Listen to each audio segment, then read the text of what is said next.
Jon Anik and Kenny Florian podcast. Jon Anik and Kenny Florian. I fucking love them. I can't get enough of them. Let's hear that Boston next. Big jab there from Duffy, and Frank Mir is hurt now. Down goes Duffy, out cold. Frank Mir does it again. Rock'em sock'em robots here. Oh my goodness. Hyperbole. There are a couple of absolutely self-involved bullshit artists. Here are your hosts, Jon Anik and Kenny Florian.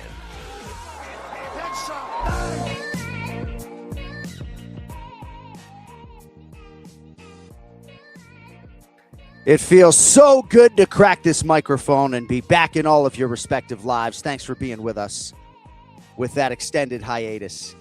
It is Monday, January 26th. The year is 2026. Episode 580 of the Anik and Florian podcast, powered by All the Smoke Productions. Yes, a new era for the UFC on Paramount Plus and a new dawn for the Anik and Florian podcast as we hit year 11. We are absolutely elated to have aligned with All the Smoke Productions. Thanks to Brian Daly. Thank you also to Dave Katzman, everybody else behind the scenes and otherwise. Away we go, Ken Flo, year 11. Here we go. It's nice to see him. My man. It's great to see you, man. It's been a while. Let me see your face. Wow, look at this. My face does not look great. Your camera looks particularly crispy. I'm still here in Las Vegas, so I'm going to Australia right after the show. But it's always good to see you. Yeah, that's the longest respite we've ever had in the history of the Anik and Florian podcast, to be sure. It was way too long, man. So many great things happening. Obviously, the alignment with All the Smoke. Great stuff. My neighborhood didn't freeze over. The Patriots are going to the Super Bowl. Fights are back. John, what else? How much snow did you get? Probably like an inch. Yeah, It's everyone so was freaking out. Yeah, and yeah, if you don't everyone was know, Ken Flo actually freaks out when I reveal his location. He's in Charlotte, North Carolina. What? But the community's probably gated to all hell. But I actually expressed some concern over text message to Ken Flo about this storm. Yeah. What was the name of the storm? I don't even know. Was it like Fern or something? Anyway. The blizzard. Yeah, I don't know. So I expressed some concern to you because it looked like the Carolinas were going to get absolutely smashed. My family on the border of New York and Connecticut got like 16 inches. So they are absolutely buried. I'm, of course, out here in the desert and, yes, was able to watch the AFC Championship game and sort of marinated everything that was UFC 324. But we are so excited to be here. And one thing that we haven't necessarily had over the decade-long history of the Anik and Florian podcast is a powerhouse partner. So we are very happy to be with All the Smoke Productions. Coming up today in about 7 minutes, we are scheduled to be joined by a mixed martial arts Mount Rushmore athlete, the great Demetrious Johnson, the future UFC Hall of Famer, scheduled to join us. We will recap, of course, UFC 324. Ray Longo Minute, still a part of the program, of course. He will join us and potentially some special guests as well before we transition to UFC 325, which, of course, beckons this weekend. So, Ken Flo, I did write some would you rathers for Ray Longo. Yes. Now, if you have followed this show in the past, oftentimes I have leaned on the internet for some would you rather questions for Ray Longo. And he would much rather prefer to talk about the UFC than to answer any wayward or silly questions. So I decided to be thoughtful about it last night, write them myself, and perhaps, he'll want to wet his beak with some of those. But let us get into the main event on Paramount Plus. Now, I think in a lot of respects, the telecast took on a similar flavor to what people were used to. We will, I'm sure, over the course of the next 2 hours, get into some of the commercial inventory that populated at UFC 324 during the main card. But let us begin with a fight that I think will hold up in the fight of the year conversation, Ken Flo. Interim UFC lightweight title was on the line. Justin Gaethje, Paddy Pimblett. It goes to the 37-year-old Justin Gaethje by unanimous decision, and he becomes the youngest lightweight champion in UFC history. And I know that in particular is not lost on you as a man who twice competed for the belt in this very division, Kenny.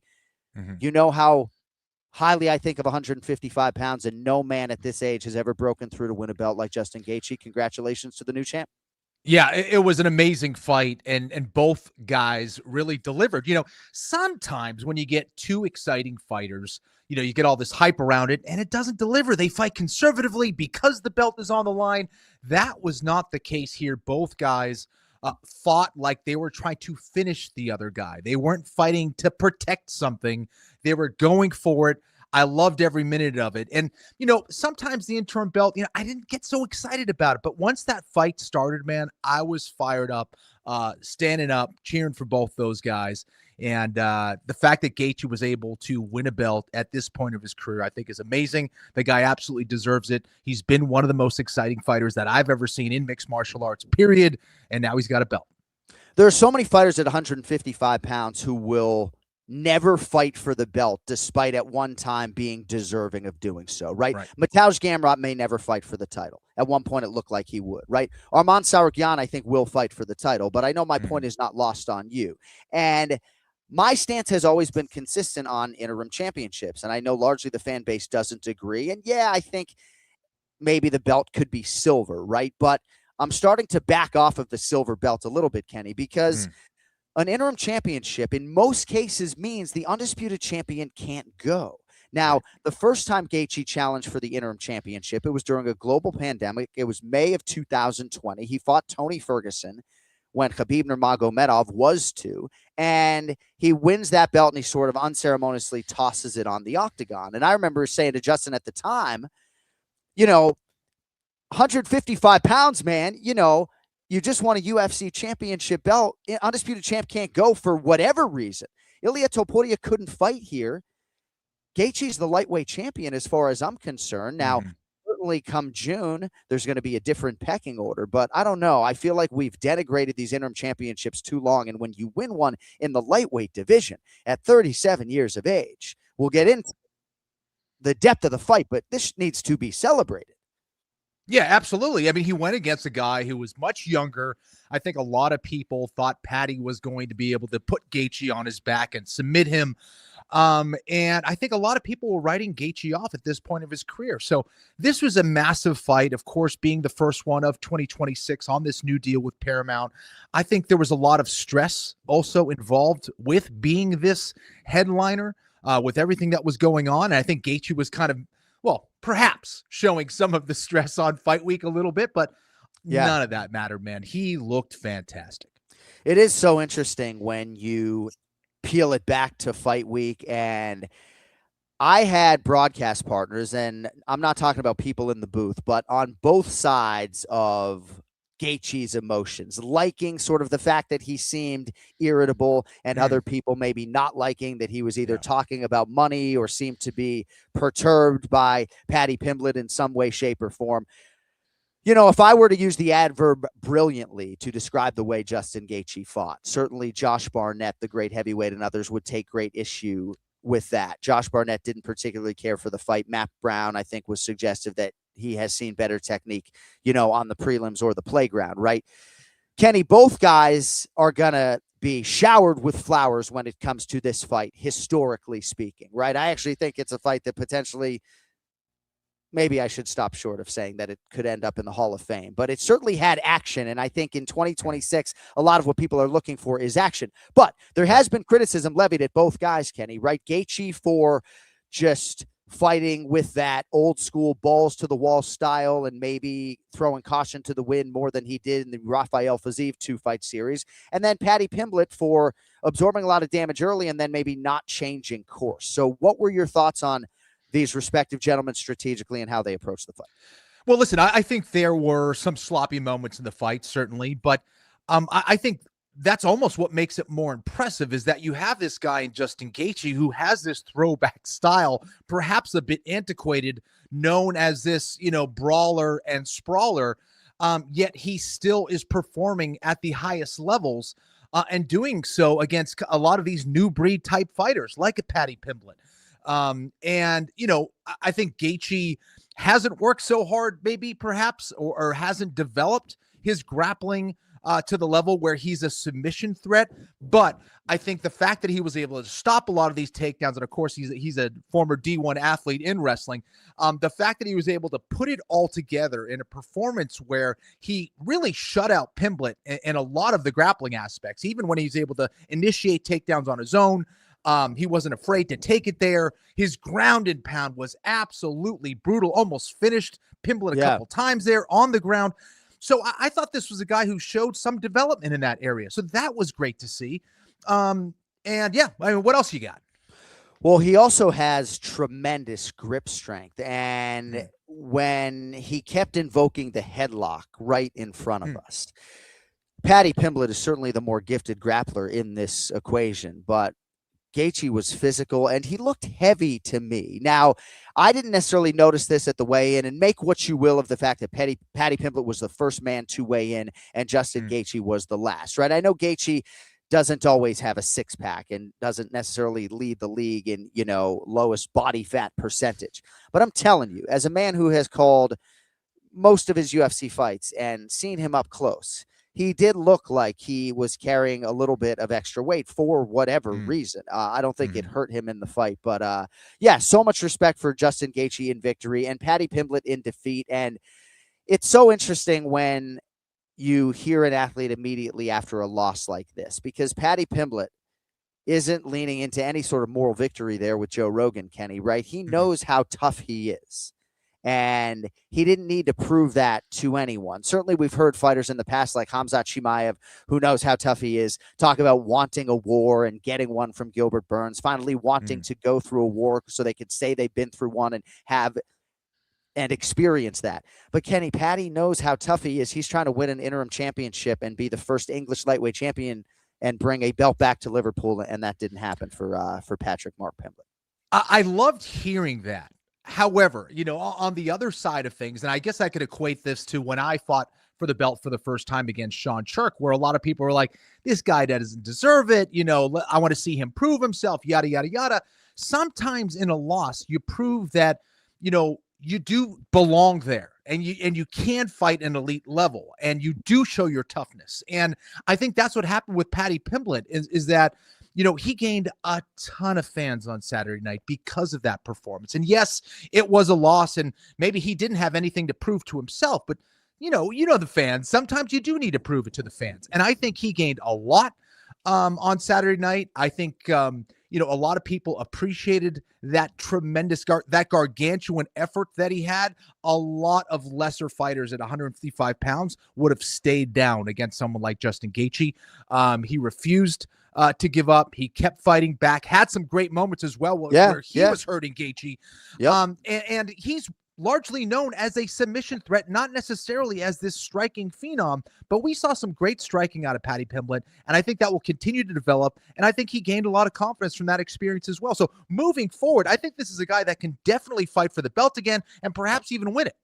I think so too. If you had to ask me right now, will he challenge for the UFC interim or undisputed lightweight championship before all is said and done? I would say yes. If he competed in another division, I would probably say yes even more convictedly. I just think at 155 pounds, it is just so difficult. And I think that's why Justin Gaethje needs to be lauded, right? Arman Tsarukyan, when he beat Dan Hooker last November in Qatar, a lot of us were wrapping our heads around the fact that he probably wasn't going to fight for the belt for a year and maybe wouldn't compete for a year, maybe would just weigh in as a backup, right? When is Ilia Topuria going to now defend this undisputed lightweight championship, right?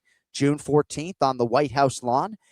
And then if he beats Justin Gaethje, he fights Arman Tsarukyan in November or December, I think ambitiously, optimistically, you know what I mean? So there's a lot to unpack here, but Justin Gaethje, as the underdog, comes through 37 years of age. And it's interesting when you think about athletes who maybe don't become the undisputed lightweight champion. And that's still in front of Justin Gaethje. He's going to be a massive underdog against Ilia Topuria. We can get into all of that as well. But we are now actually going to be joined by one of the greatest mixed martial arts athletes of all time. This man is on every single MMA Mount Rushmore. The greatest flyweight champion in UFC history. His number is going to be called for the UFC Hall of Fame, assuredly in the not-too-distant future. Demetrious Mighty Mouse Johnson. We appreciate a few minutes today, champ. How are we feeling? I'm feeling good. And thank you guys for having me on. Bro, so Dominick Cruz, I don't know if he was put off by being inducted into the UFC Hall of Fame, but he didn't cry. Now, your name is going to be called soon. I actually wouldn't be surprised if you're part of this class of 2026. I don't know where you'll be, if you'll be in the UFC arena, if you'll be at home with your boys, or what's going to be happening, but how do you think you will ingest that information? Because I'm surprised Dom didn't cry knowing him the way I do. You know what? First off, congratulations to Dominick Cruz. I mean, he's done a lot for the sport of mixed martial arts, not just for the UFC, but also for the stuff he's done with the WEC, Yeah. And for me, I don't know. I didn't think I was gonna cry when I retired, but Yeah. I cried. Yeah. Yeah. So I don't know if you've seen on Instagram, a lot of people are hearkening back to like 2016, 10 years ago. And Sean O'Malley was shown a picture of himself from 2016. And he was asked, what would you tell that dude? And he said, I would say we did it, And so I guess for you, DJ, if you were to go back, you were born in 1986 to 2006, right? When you're 20 years old. Yep. Because you fucking did it. I mean, you defended the belt 11 times, right? You are going to go into the UFC Hall of Fame. You're alongside George St. Pierre on everybody's list. What would you say to yourself in 2006 now that you have effectively done it all? Invest in Apple. Invest in Apple, NVIDIA.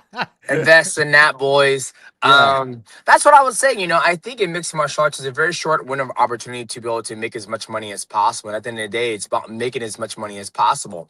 As far as an athlete, I felt like I would not change anything in my career. I didn't have many surgeries. I didn't lose as much. I felt like my progression as a professional athlete and a mixed martial artist, I kept getting better. I've always evolved. A lot of people don't know about the work I did over in Japan and Singapore for one championship, but it wasn't like when I retired from the sport, I was losing. You know what I mean? Like I was getting better. The Adriano knockout. I got knocked out by Adriano. Then I fought Rotting. Then I knocked out Adriano. Then I had a good fight, a trilogy fight with Adriano where I was just beating him up in the clinch. I'll just say invest in the stock market. I mean, if I was losing in my career, I'd be like, hey, maybe we should switch teams or we should do X, Y, and Z different. But I wouldn't change anything in my career. Just besides invest in the stock market sooner. DJ, so sometimes you see fighters and they don't, still very good fighters, but they don't make that same evolution that you did. What do you attribute that to? I think it's ego. I think it's the coaches not forcing them to change. That's one thing Matt did for me, was that we would come back in the gym and he would just beat me up and he goes, "You're not that good." That's what he would say. He was like, "You're not that good." He was like, and then like, let's say, here's for example, like you look at the last fight with Paddy Pimblett versus Justin Gaethje. I did, some void breakdowns on the channel, but the corner was like, you need to shoot. You need to shoot. Like, commit on a single leg, commit on a double leg. Like, you look at, I did some research myself. You look at Justin Gaethje's resume. The last time he submitted somebody was in 2012. So 9 out of 10 times, 10 out of 10 times when he fights, he's looking to knock you out. Even when you shoot on him and he sprawls, he's not circling behind your back. He's not putting a seatbelt in. He's not he's not grappling. He's just going to try to knock you out. So you have to look at the fight and be like, okay, Justin Gaethje, knockout artist. He puts his hand out and he throws the overhand right. The right hand's not really straight. It's usually a right hook or it's an overhand right. So we have, okay, we're going to exchange and boom, we're going to shoot a double leg, commit to single leg, get him on one foot. And Justin Gaethje is very good at scrambling, very, very good at scrambling. But you cannot fight somebody where they're strong at. And that's what Matt did. We would sit down and look at stuff and be like, okay, where can we beat him here? Or where do they think they're good and they're comfortable? You look at their first fight with Henry Cejudo. He's a wrestler. He's very comfortable in the clinch. And I was like, okay, let's beat him up with the knees. We end up finishing with the knees. The second time we fight Henry Cejudo, we're going out there, we're going back and forth. He did a good job at adjusting with that, fucking wushu stance bullshit. But, I kicked him in the leg and then I hurt him and I was like, oh, I'm going to take my time to get it to him. But in that fight, I messed up in relying on my leg kicks being this deciding factor when, it went the other way. So bringing all the, back to context, I feel that fighters have a lot of ego, and I thought the coaches don't force them to change. Where it's like, dude, you took him, like, you had his back, you can't grapple. Like, that's what Matt was saying to me. Matt was like, you can't grapple. Like, you're not comfortable enough to, like, when you take somebody's back, you can't lock in hooks and shit. Like, that's how Matt would talk to me, and that's how I look at other fighters. Like, Paddy shot Justin Gaethje, had him in the head and arm. He goes to his back and starts hitting him. It's like, you should have fucking, locked in a fucking seatbelt, stuffed him back, went to knee ride, and then start pounding him. He mounted. I mean, I just think but that's how I think, right? And I get a lot of flack for it. And I get a lot of people say I'm shit talking, but that's how my mind goes. But when you're training with one of the best coaches in the world for so many years, that's all you hear is that guy's not good enough. That guy is scared to go to the ground. That guy is where Matt's like, you need to be good everywhere. So, Yep. Amazing answer. thanks. Demetrious Johnson with us live on the Anik and Florian podcast. So, in terms of your day-to-day now, YouTube channel, obviously you're a doting dad. What does a day hold for one of the greatest mixed martial arts athletes of all time?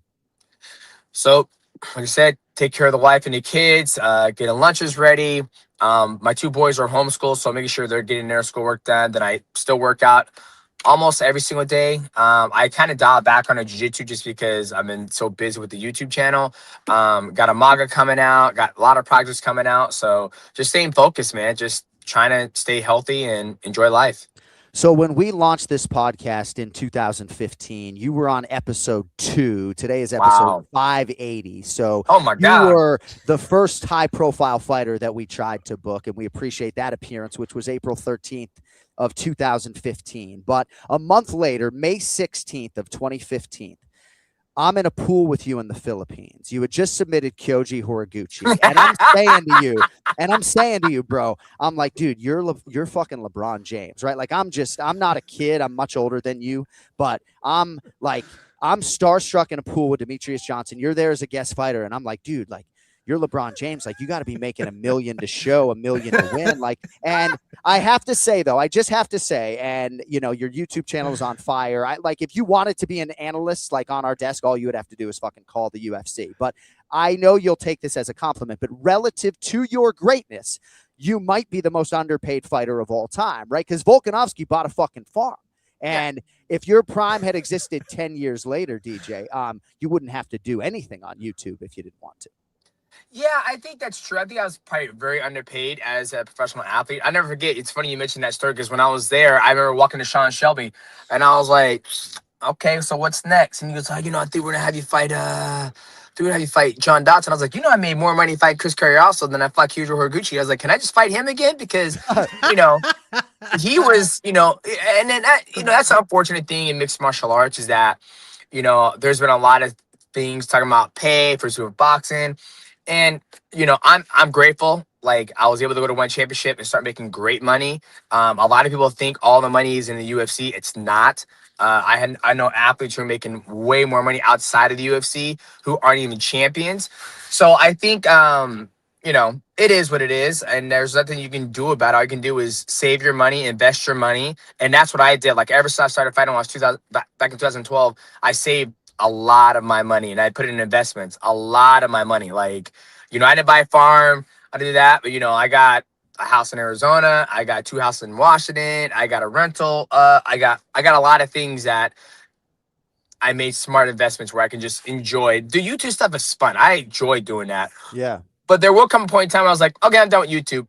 Like, I'm just like, I'm done. Just like I did with fighting, you know? But shit, I wish I could buy a fucking farm. But like I said before, you know, when I look back and I look at everything I've done and what I have, I'm like, okay, we're sitting pretty nice. Well, dude, I don't know what your appetite is like to travel. I just think you would light up a studio, you would light up a desk. I don't know if you have any appetite to join our team, but I think when you join a team or when you join like under like you work for the UFC, you work for this, you can't say the shit you want to say, right? Yeah. Where it's like, if I was on this, I'm like, why the fuck is Roman Murphy not getting a title shot? Like, I want someone to explain that to me right the fuck now. Like, somebody tell me, make it make sense. They're like, can you fire that motherfucker real quick? He's fucking up our product. Yeah. And it's no disrespect to anybody. It's just if my wife, she follows the sport, not like I do, but when I go out there and I explain to her, like, hey, you know, this is what's going on, and she's like, well, isn't he on a 8-fight win streak?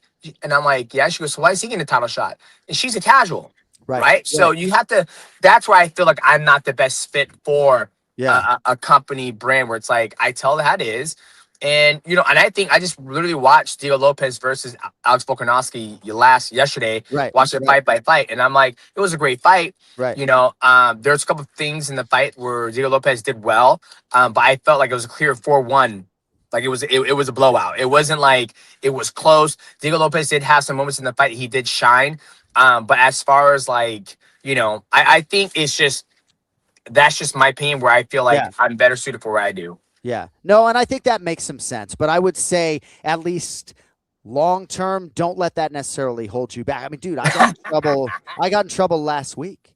And Dean Thomas at one point said that the fight between Vina Jandiroba and Mackenzie Dern is the most inconsequential title fight in UFC history. I'd imagine he got a phone call after that. And, I suggested our events were too long, and that was probably a regrettable utterance by me. So, but, the Lerone Murphy thing or the Movsar Iavoya Good for you, dog. Like, good for you, dog. Well, DJ, I'm a promoter, right? Like, I'm promoting the rematch between Volkanovski and Diego Lopez. But I would say to you on live television right now that in a straight meritocracy, there's really no defense for that rematch happening. So anyway, I think you have a ton to add.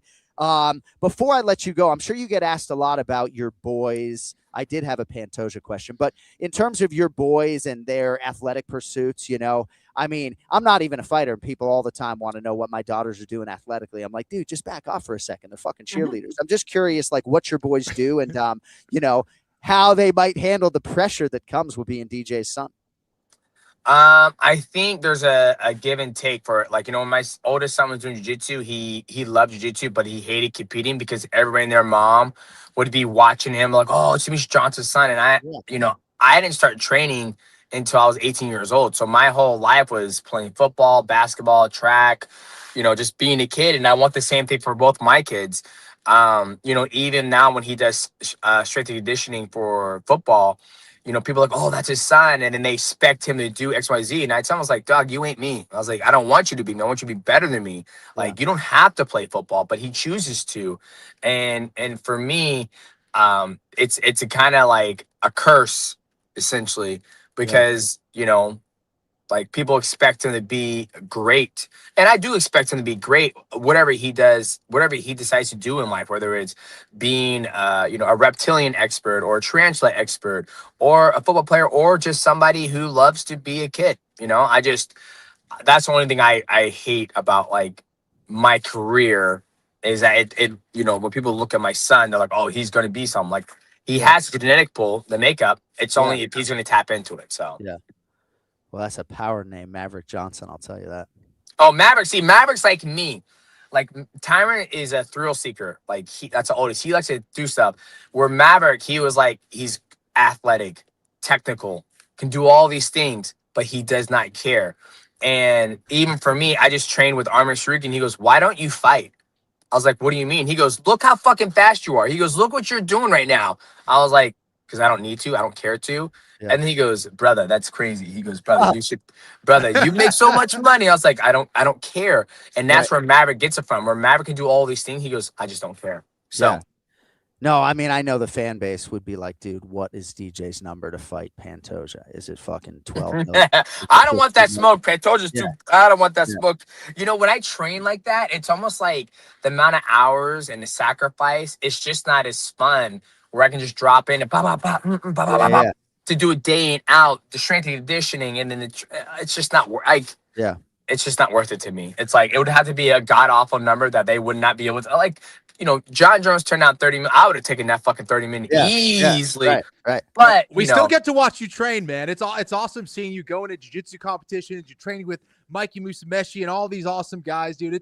You're a martial artist, man, through and through. It's awesome to see. Yeah, and a lot of people think I'm about to be fucking 40 this year. It's like, I don't want to be. What am I doing when I'm fighting when I'm 40? Like, I have so much other stuff. Like I said, I have electrolytes coming out. I have a manga coming out. So I'm busy. Like, after getting on all this stuff, it's like I start working all the other projects and then training and the kids and the wife and all the other stuff. So I'm very busy, man. I'm happy.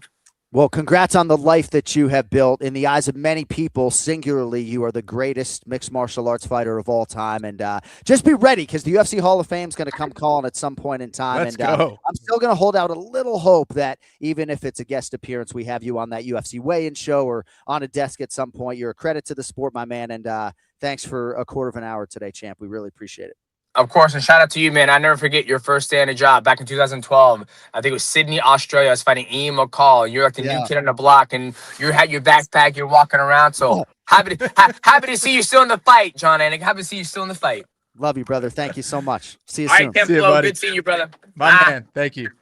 There he is, one of the greatest of all time, Demetrious Johnson, with us here live on the Anik and Florian podcast. Now, there are athletes like Anderson Silva and John Jones who maybe aren't on every single fan's Mount Rushmore because there have been some transgressions or drugs, whatever, right? But George St. Pierre and Demetrious Johnson are on every Mount Rushmore. Every single Mount Rushmore. Those two are ubiquitously regarded as the two greatest of all time. And you see the way he just lights up every single room that he's in. He's an absolute beast, man. That was a guy that was dangerous everywhere, a true mixed martial artist, and he's still doing it, man, still training daily. Yeah, I mean, there's no doubt that he still, I mean, I don't know what the number would be, 15 million, but him fighting Pantoja, Joshua Van, I mean, it would be an absolute dream. All right, thanks to Demetrious Johnson for joining us. It wasn't 11 years between appearances for DJ on the show. He did join us over the years, but yeah, it was funny to look back. I went on to SoundCloud.com today and found the audio of DJ from April 13th of 2015. All right, so Justin Gaethje over Paddy Pimblett by unanimous decision. He is now the UFC's interim lightweight championship, and that, in theory, sets up a fight between Justin Gaethje and the man that Ken Flo and everybody else just fucking gawks over, Ilia Topuria. So what do you make of a lightweight championship unification bout between Ilia Topuria and Justin Gaethje?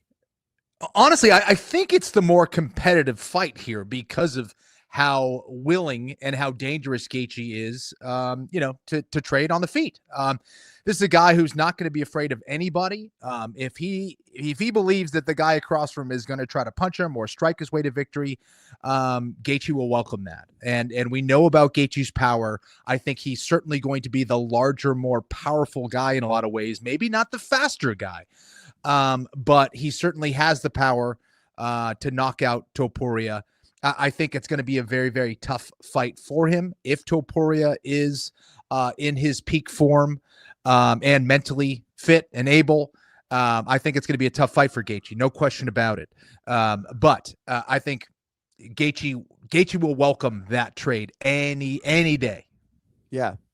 Few things I like watching more on Instagram these days than Arman Sarukyan eating 5,000 calories in one sitting, eating a goat or whatever it is that he is eating, all of it usually with his hands. There's probably going to be plenty more where that came from, because even though he's training every day and out there with our guy Bear at Santo Studio, I just feel like he might have to wait a year to compete. But yeah, Ilia Topuria and Justin Gaethje. Real quick, what did you make of Demetrious Johnson's comments about Paddy Pimblett? We were sort of starting to get into his strategy and his game plan a little bit, but yeah, right. Like Matt Hume just has a zero tolerance policy for that type of approach to that type of a matchup. I mean, Paddy Pimblett certainly did the opposite of path of least resistance. Say what you will about Gaethje's takedown defense, but it sounds like if that was DJ's fight and he was Pimblett the athlete, he would be of a one-track mind when it comes to his approach to that matchup. Yeah, it was interesting. I know that Dana White said that Paddy Pimblett had told him he was going to look for the knockout in this one, and Dana was kind of scratching his head there, but I guess he followed through. Perhaps he had other plans, but if you're a coach, I think they were saying the right things as far as what he needed to do or what he needed to do to have his best chances of winning that fight. And of course, he's a much, much better submission guy than Justin Gaethje is. And the easiest path to victory, of course, would have been to put Gaethje on his back. He tried a couple times. Some of the takedowns, were telegraphed a little bit. Gaethje also did a great job defending a lot of those takedowns. So I think he tried at times, but it wasn't this singular approach of utilizing his striking to get into grappling range to utilize the takedowns. It was more, I'm going to trade with him, look for a takedown. I'm going to trade with him, look for a takedown here and there. He sprinkled takedowns, but that wasn't his focus. And I think a lot of it should have been his focus if he was trying to win that belt and not just entertain the fans. Yeah. Yeah, that's well laid out by you. So the thesis statement, Scousers don't get knocked out. So I think we can lean into that. I think we need to amend it and say sort of Scousers are harder to knock out than the average human being. Scousers named Paddy Pimblett can't be knocked out. Yeah. Justin Gaethje has a tremendous chin, tremendous durability, amazing bone density. I mean, he's just a hardened individual and such a great athlete. I filled in on the UFC's gambling show On the Line, and I had to give a pick on a total, right? And so I went over 2.5 rounds in Gaethje and Pimblett because I just felt like both of these guys were going to be able to absorb an appreciable amount of damage. You know, when you hear me talk about like Matt Brown or Josh Barnett saying that the fight either lacked technique or looked like a prelim, you know, are you sort of thinking these are a couple of MMA legends being a little bit ornery, or are you able to lean into that and sort of understand it? You know, I think you understand when you're Josh Barnett, not that he gives a modicum of a shit, but that when you push out something like that, you know, they're going to write articles about it and talking heads like us might talk about it. Sure. And listen, I think I kind of had that same perspective on the fight. I think there were some moments where technique was thrown out, but I also understand that sometimes you do whatever the hell it takes to get the win. Sometimes, you know, war, battle, whatever kind of combat, it's not going to be pretty, and you do whatever it takes to get the win. And the other thing is, I think that when your leg is compromised or when you have been hurt at some point during the fight, you're not going to be at 100% capacity to think your way through and let the techniques just shine throughout, you know, the format of 25 minutes, right? I mean, and emotions can get the better of you and all those things. So I think that is completely understandable. I think that both of those guys are probably capable of delivering more technical performances, but sometimes it doesn't call for a technical performance. It calls for a savage to go out there and get it done. Yeah. Right. No, I wish Gaethje's career had enough left in it for them to actually fight again, because I enjoyed it so much. I asked Justin Gaethje before this fight, over under 2.5 fights left in your career, and he said over, and I think that actually looks pretty good at this point in time. But yeah, we'll see what happens. We'll see how Paddy Pimblett rebuilds from here, and we'll see how the lightweight division moves forward. But congratulations to the UFC interim lightweight champion, Justin Gaethje, and maybe some time for him to work on that 6.5 handicap on the golf course while he recovers. Maybe it'll be right back into training after 4 weeks because Ilia Topuria beckons on June 14th. All right, Ken Flo. Sean O'Malley and Song Yadong. Close fight, yes, but I certainly thought that was 2-1 Sugar Sean O'Malley. And I know myself and others at times have wondered aloud about Sean's durability and how it would hold up in fight. And this was a physical challenge, certainly in many respects. I feel really good for Sean. I feel like his quote, you know, I'm going to be all the way in until I'm all the way out. It's very telling about his mindset going into this fight. But Sean O'Malley gets it done. First win in a long time. First win since the title defense against Marlon Chito Vera. What'd you think of the co-main event? You know, I think there's two criticisms that get levied at Sean O'Malley. One, perhaps his mindset, that maybe he quit before he lost that fight against Merab Dvalishvili. Both of them. And then the other thing might be his grappling, right? I think the grappling is, I think, exaggerated. I think he's a good grappler. And I think he put that mindset thing, that criticism, to rest with his performance on Saturday night. I thought he won round one. It was close. I thought he won round one. I thought round two he lost because Song Yadong was able to be more effective and had more time on the ground to win that round. I think in round three is where Sean O'Malley not only showed his striking technique and his ability to stop those takedowns when he needed to, but I think that he was going for it. He went in with the mindset that perhaps he lost round one and that he needs to do everything he can in round three to try to get the finish. And boy, did he shine. He looked fantastic, whether he was picking them apart from the outside or landing some critical shots from the inside with knees and uppercuts. I thought his footwork looked way sharper in round three. So I was really impressed with the way he approached that fight from a mental standpoint. And who knows how much that had to do with Merab or the criticism or anything like that. But more than anything else, I think that he, you know, is showing that he's a different guy mentally. He's maturing as a fighter, as a human being. And I thought it was a terrific performance against a guy in Song Yadong, who I think is an unbelievable mixed martial artist who doesn't get enough credit himself. Yeah, hard guy to beat. Opportunity lost for Song Yadong, to be sure. I know some people thought he won the fight. I was not of that group. All right, plenty more coming up on UFC 324 as we now welcome in the star of the program. Let's get to the Ray Longo Minute. It's now time for the Ray Longo Minute. I want you to punch a hole in his fucking chest. That's what I want. The Ray Longo Minute. Starring Ray Longo. The Jon Anik and Kenny Florian podcast. Look at him! Look at the motherfucker! That's what I'm talking. Hey! What do we got, guys? I missed you guys. Oh, we're back. What do we Look at got? the cigar. We got some new dealings here. What are we doing? We got all the smoke coming your way, Raymond. Oh, man. You What's look up, good. guys? You look Where good you with been? that new lower third graphic. Your name looks good. If you don't know and you are joining us today, thanks to everybody for being here live. It is episode 580 of the Anik and Florian podcast, now powered by All the Smoke Fight. Thrilled to have our new partners, All the love it. Smoke Productions, along for the ride We'll take as it. we kick off our 11th year.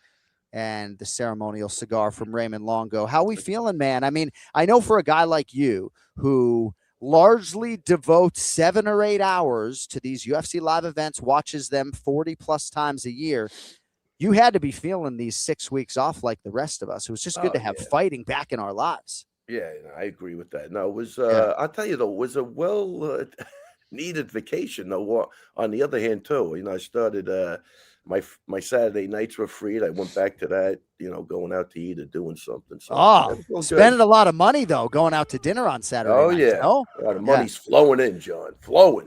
Speaking of money flowing in, I thought Chris Weidman did an outstanding job on television. What'd you make of the All-American? I told him this 100 times. I think he's perfect for that slot.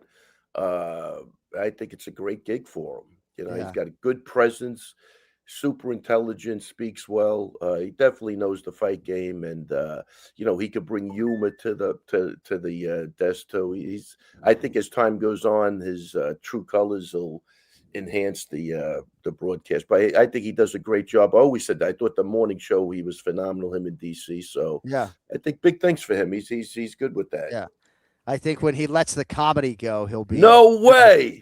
Look at this guy. No way. Ask Did you just compliment me? You see how happy I am to see this guy That is awesome. after all he's done to me. You see, Longo, I don't think I've never heard you call me intelligent before. I am very honored. I mean, my week has just been made. I didn't, but it was intelligent in relation to the mixed martial arts game. You know, you got a great. We don't have to fight, be specific. He's walking that comment back. Wow. I like it in broad terms. That was great. That was really nice of you. No, we've had this conversation a bunch of times. So I think this is the best thing for him. I love it. I always thought he was good from day one. And again, you know, for the people that don't know him, within a year they'll get to know him. He's, you know, I hope his ball busting comes out and all the stuff we used to have fun in the gym with comes out, because it's a good time. It was on my first time on this Paramount card. They had told us we had to be careful with poking each other. And I go, bro, you're taking my game away. Yeah, I thought it was because of me. It turns out the reason why they addressed that so quickly on the first phone call we had before the event was not because of me. It was because of Bisping and Dominick. Apparently they go after each other. So I end up being like the referee for those guys for the whole show. They almost fought each other on the Fox Sports desk. Like they literally almost fought each other. Trust me, that they have a unique relationship. I can't. They're hilarious. Yeah. So were you like the referee in the middle of them, Chris, in case they put me in between both of them, and Congratulations to Dominick Cruz. Well earned Hall of Fame career. Yes. I was really happy to be next to him when they did that announcement. You know, he's not a guy who shows his emotions too often, and so it was cool to see a little bit of some water in his eyes. He's a human being. He's not a complete sociopath. Right. Not completely. Yeah. He's got a little human in him. Chris, that we was just cool. had Demetrious Johnson on, and we asked him how he thinks he will emote when his name is called. And I got to think you're only a human being, Chris, one of the more decorated UFC middleweight champions of all time. Hard not to think, as that's going on for Dominick, how you might react when that moment surfaces for you. And I actually thought Dom would have been even more tearful, but I think when you're in the mode as an analyst and right. And by the way, hilarious that fucking Bisping was there when Dom got inducted, because they do have a true love-hate relationship, which we can get into. But Chris, I mean, Bisping had to congratulate him. It was really heartfelt. Yeah. But Chris, but dude, like, I think if that's you up there, it might be fucking waterworks, depending on which moment they catch you in. Anik, I do agree with you. I think it throws you off a little bit more when you're working. I was next to Mark Kerr when he got inducted, just randomly, and it's Mark Kerr, right? I'm not messing it up. Yeah.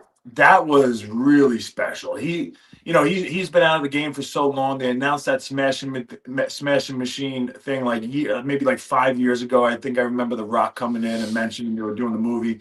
5 years later, they got Mark Kerr thinking he's going to the event to start promoting the smashing machine.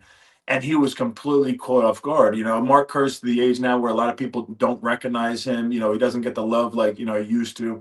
Right. And to see him get that type of love, from the UFC and then also all the fans, that was really special. And I think when you're on the desk, you have to act professional. You're in your suit and tie. You're talking about the fight. Your mind is in different places. I think it's a little bit harder to get as emotional than as if you were just kind of in the crowd and caught off guard. You get your family with you and stuff like that. Yeah. I was going to ask Rogan, like, Joe, did you just respectfully decline when they tried to induct you? Or like if we do this big video for Joe, he'll be like, no, I'm good. Thank you. Let's just get to the next fight. Yeah. Did he say he refuses to be in the No, I don't think so. I just, I think maybe, because I don't expect Joe to ever retire. I'm hopeful that Joe's going to call fights That's forever. true. I do believe That's of everything that Joe does that his favorite job is this one. He said he'll leave if Dana leaves, right? Yeah. That's kind of his thing. Yeah. Yeah. So they might be there forever. Forever. This is the Ray Longo Minute here. Ray, I would love to hear your thoughts on Paddy Pimblett and Justin Gaethje and just everything that went down with this Paramount Plus debut. Look, everything looked good. Look, exciting fight. I think that's exactly what the UFC wants. I mean, as far as technical ability for a title fight. I mean, even Whitman couldn't get Gaethje to calm down. I mean, he looked like it's just out of control lunatic at times. So, very exciting fight. Kind of back and forth. I think. There were times when you thought maybe Pimblett is going to come back and pull this out, but technically for a title fight,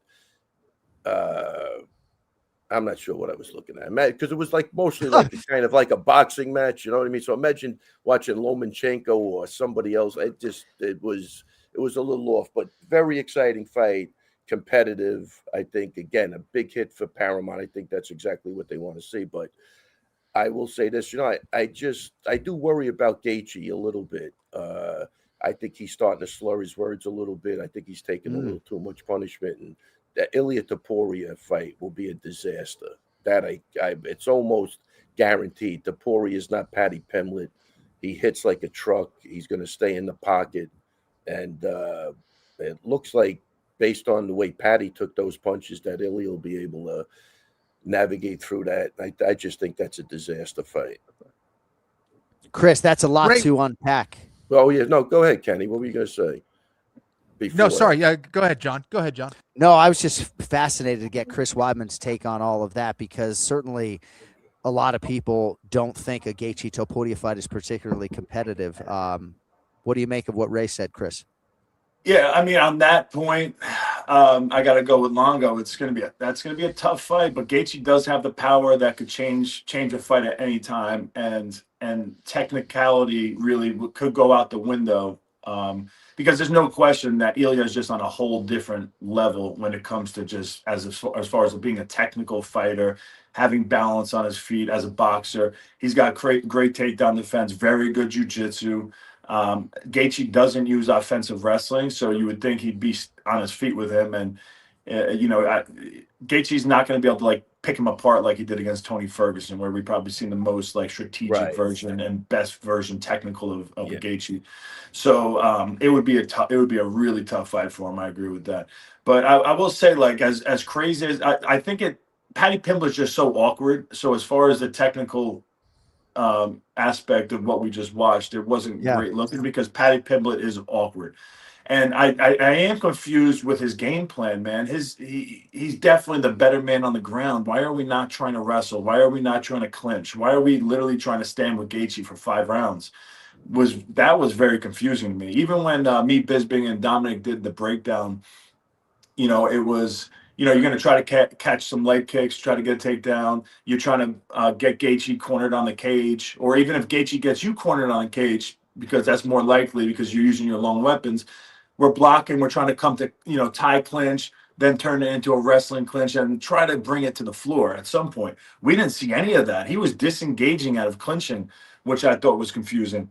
And the one thing that I was super impressed with Gaethje with was that in all of his fights, he's leg kicking immediately. He's crushing people's legs. But we've seen him get taken down twice in the first round against Fiziev in his last fight because Fiziev was able to catch a leg kick and bring him down. And if Paddy was able to do that, that could be game over.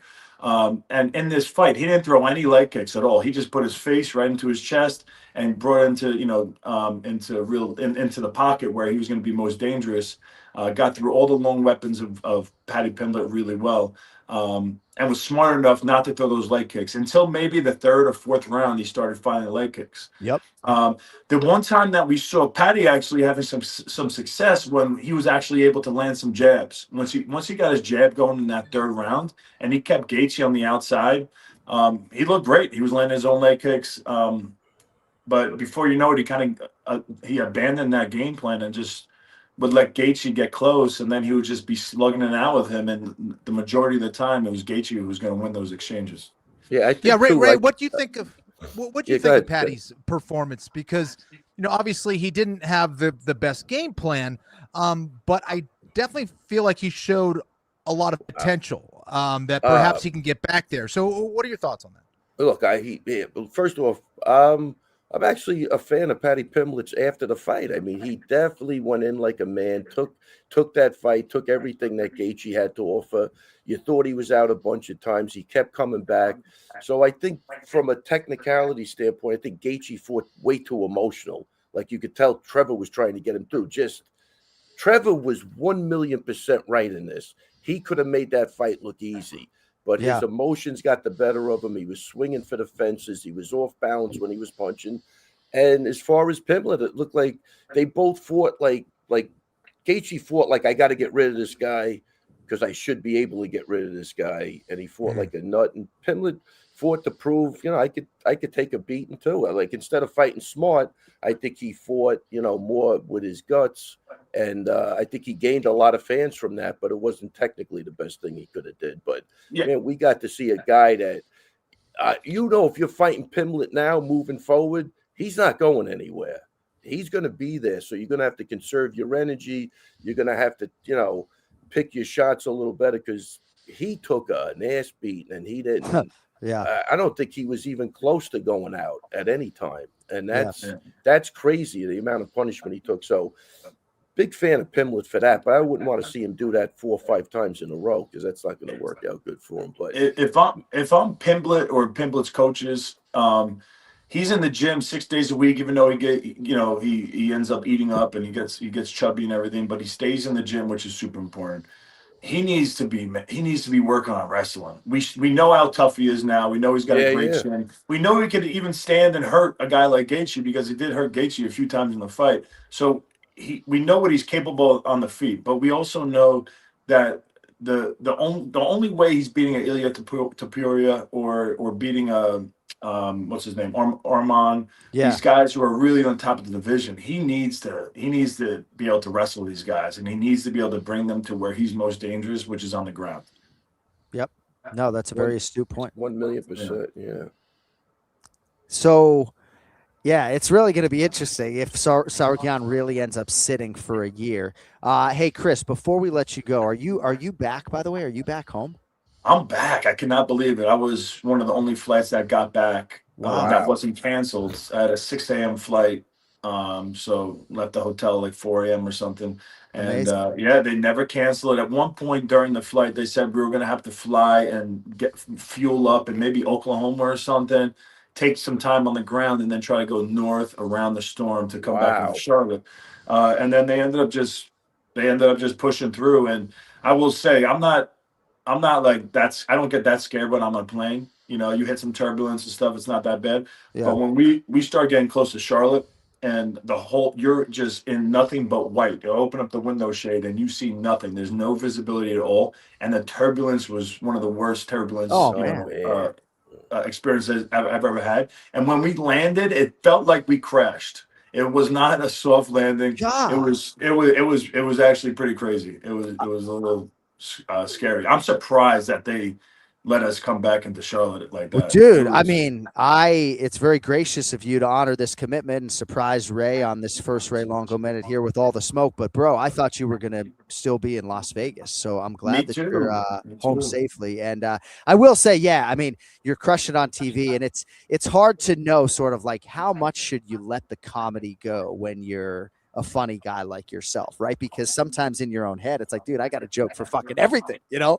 But, So, but keep killing it, bro. Thank you for crashing the Ray Longo Minute. And we'll talk to you real soon. Appreciate the nice words, the TV word, but I will say being up there with guys like Michael Bisping and Dominick Cruz, I realized I got a lot of work to do. These guys are definitely on a different level than me. I have to step up my game. We'll go. Reps, funny, just John, like anything else, dude. I could already tell by the way he was talking and breaking down the fight that he's already growing in that position. You know what I mean? You're actually speaking a little differently with that, you know? Oh, thank you, man. I'm retired. You know, now I'm very intelligent when I speak.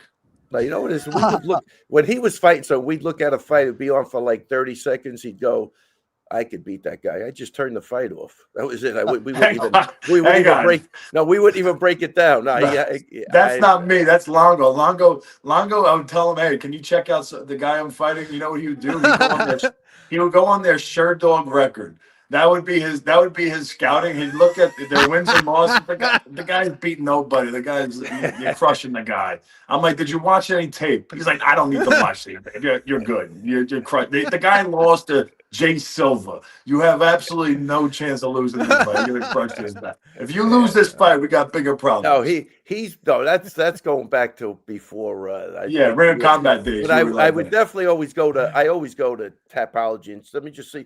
You know, when you get a guy that's 9-0 and he's never fought a guy with a winning record, that 9-0 means nothing. Right. I mean, you know, you got to really, do a little research. That's what you would do. You look at who they beat, and then you look at their record, and then if their record sucked, you're like, all right, I see what this guy's doing. He might be undefeated or whatever, but he hasn't fought the guys like you fought in the tournament. 100%. You know, it's 100% true. He said, "This is what I'm talking about. This is why he's going to be good." But now, Longo, the new Longo, you know, he's watching tape for guys, and he's scouting, he's taking notes. He's a different guy. Yeah. No, he used to look at a guy and say, I could beat him. I swear to God, turn the TV on. That's all I needed to know. Yeah. when he was on a roll and he was confident, nobody was touching him. I saw what I had to see. Yeah. I swear to God, Kenny, just turn it off. We're good. Ray either didn't care about you, Chris, or he was that confident in you. I don't know which one, but or he's just lazy. And that's the third option. Confident. Hey, I'm going to go with confident and lazy. The fact that you guys have him up at 11:30 in the morning is unbelievable. I could never get him to the gym before 1 o'clock. That's love. That's love. 1 o'clock would be the earliest, and I'm up with the kids 6 a.m. I'm like, I would love to get a morning workout in. Longo he would never do it. Well, and I know you got to go, Chris, but like heaven forbid we move him back to noon Eastern or 12:30. He gets all out of sorts and sometimes doesn't show up. And sometimes he shows up. His hair is a little questionable, all over the place, and he's looking great today. He showed up with a fucking cigar in his mouth today. That's awesome. He doesn't he doesn't have me on Long Island anymore to make sure his nose hairs aren't hanging down below his lips. So he's got to double check the mirror. Wow, I tell you, Hey, Kenny, Chris, Kenny, I when- feel like I'm getting the shit beat out of me right now. I don't I'm even know. telling you, you're I on the don't road. even know Hey, what to do. But it's impressive. You're able to take Hands it. up. You're doing good. And he dragged Anik with him. He dragged that. This is what he does. But Hey, trust me, sooner or later, it'll be him and Bisping teaming up on that poor kid, Dominick Cruz. It was close, but I knew it was his night. It was Dominick it's a- Cruz's Hall of Fame night. We couldn't do it to him. Trust me, Bisping wanted me to team up. Yeah, man, let me make a prediction. It's only a matter of time. Yeah, probably. Hey, Chris, are not you if, on the it's weigh-in when. show for UFC 325 this weekend? I'm doing the weigh-in show and the analyst work again. So I'm doing I'm on the desk and the weigh-in show. So I go back to Vegas on I'm supposed to go Wednesday night, but my son has his state championship for middle school wrestling on Wednesday now. Nice. So Zach Candido let me come in Thursday morning because we're going to be in Vegas doing the desk, and Thursday night is going to be the weigh-ins where we do the weigh-in show. Yep. But we're doing it from Vegas because I guess they have like a 40-something hour recovery time from weigh-ins to their actual fight, I guess, in Australia. We have a dark day on our production schedule Saturday. So, but yes, that weigh-in show will originate from Las Vegas, and it will be Thursday night. I'll tell you, Hey, John, you know what the most impressive part about him was? What's that? Was when Smotherman, that poor kid, passed out after the weigh-in. Weidman legitimately sounded like he was concerned. I was blown away by that. He's really growing as a commentator. The concern was almost genuine. Did you see? Hey, did you guys see? I know. I've been there. Longo's been there where I was. I'm like passing out every 2 seconds. So I get it. It just never had. That's the first time we've ever seen that happen on stage. That was awful. And and I hope the kid's good. But did you guys see Bisping? He was working for TNT right next to the weigh-in stage, and he goes, "I don't feel bad for these guys." And as he goes, this is the one job you have to be professional. And as soon as that kid's walking off the stage, and he goes, "I don't feel bad for these guys," right behind him, the dude just face plants. Timing is everything. Yeah. The timing was insane. That was a hysterical video. Yeah. And the kid actually didn't, at least if you take him at his word, cut that much weight. But yeah, he changed levels right before he went up to the stage. He sat down on the bottom stair, was sort of curled up in a ball, and then rose up to go weigh in. And writing was kind of on the wall. Chris Weidman, you've been gracious with your time. Have a great rest of your Monday. Thank you, sir. Well, thank you. I appreciate it. Thanks for having me on. I'm happy to bust in and ruin the Ray Longo minute anytime you ask. Hey, congrats on everything. Really, really super. Thanks, and Chris. Great seeing you guys. Thank you. All right. I'll talk to you guys. Bye-bye.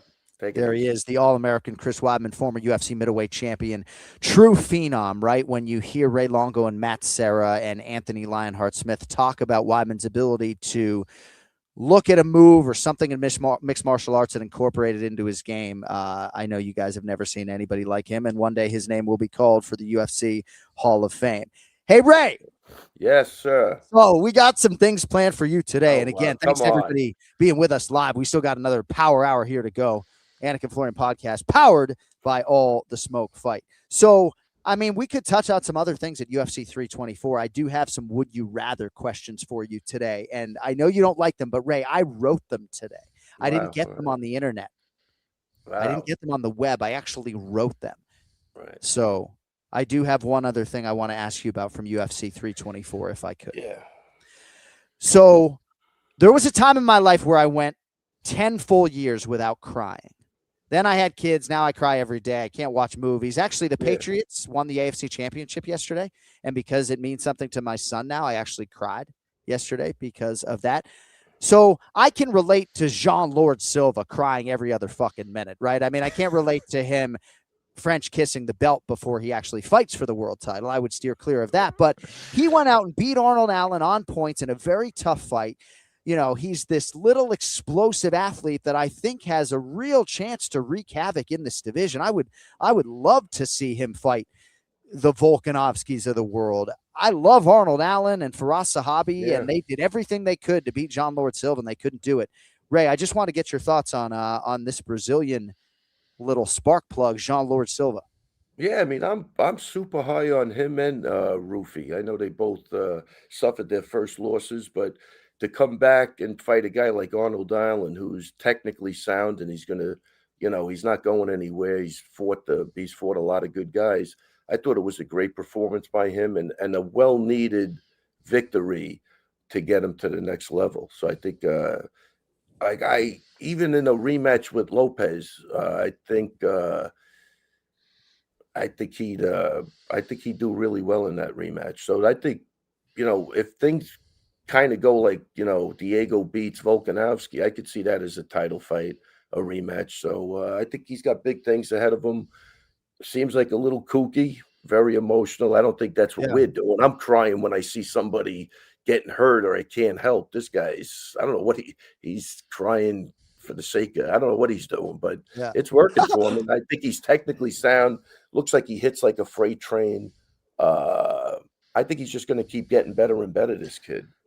Kenny, the betting line is but one lens through which to look at these fights, right? Mm-hmm. Diego Lopez is plus 136 this weekend. Alexander Volkanovski is minus 162. That would be a huge result for Jean Silva. But what do you make of the Lord and how far he could take this thing? I think skill-wise, I think his potential is phenomenal. I think he is extremely talented, very athletic, obviously. And I think he's a much better grappler than his partner Rufi there.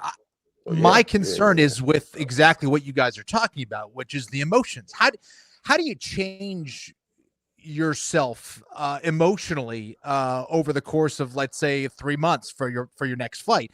In this game, I think to be stoic and to be unemotional, I think, is a superpower in a lot of ways, just because of the ups and downs that happen for a training camp, let alone what happens during a fight. And that would be a concern for me, is how he moves forward and how he can control his emotions. And I think a lot of ways emotions can fuel you as well. But my concern is, at the championship level, your emotions are a liability in a lot of ways. And that would be my concern moving forward. But as far as his athleticism, his technique, he's a freak. He is so fun to watch. Yeah. And Kenya, his willingness, you could tell this guy loves to fight.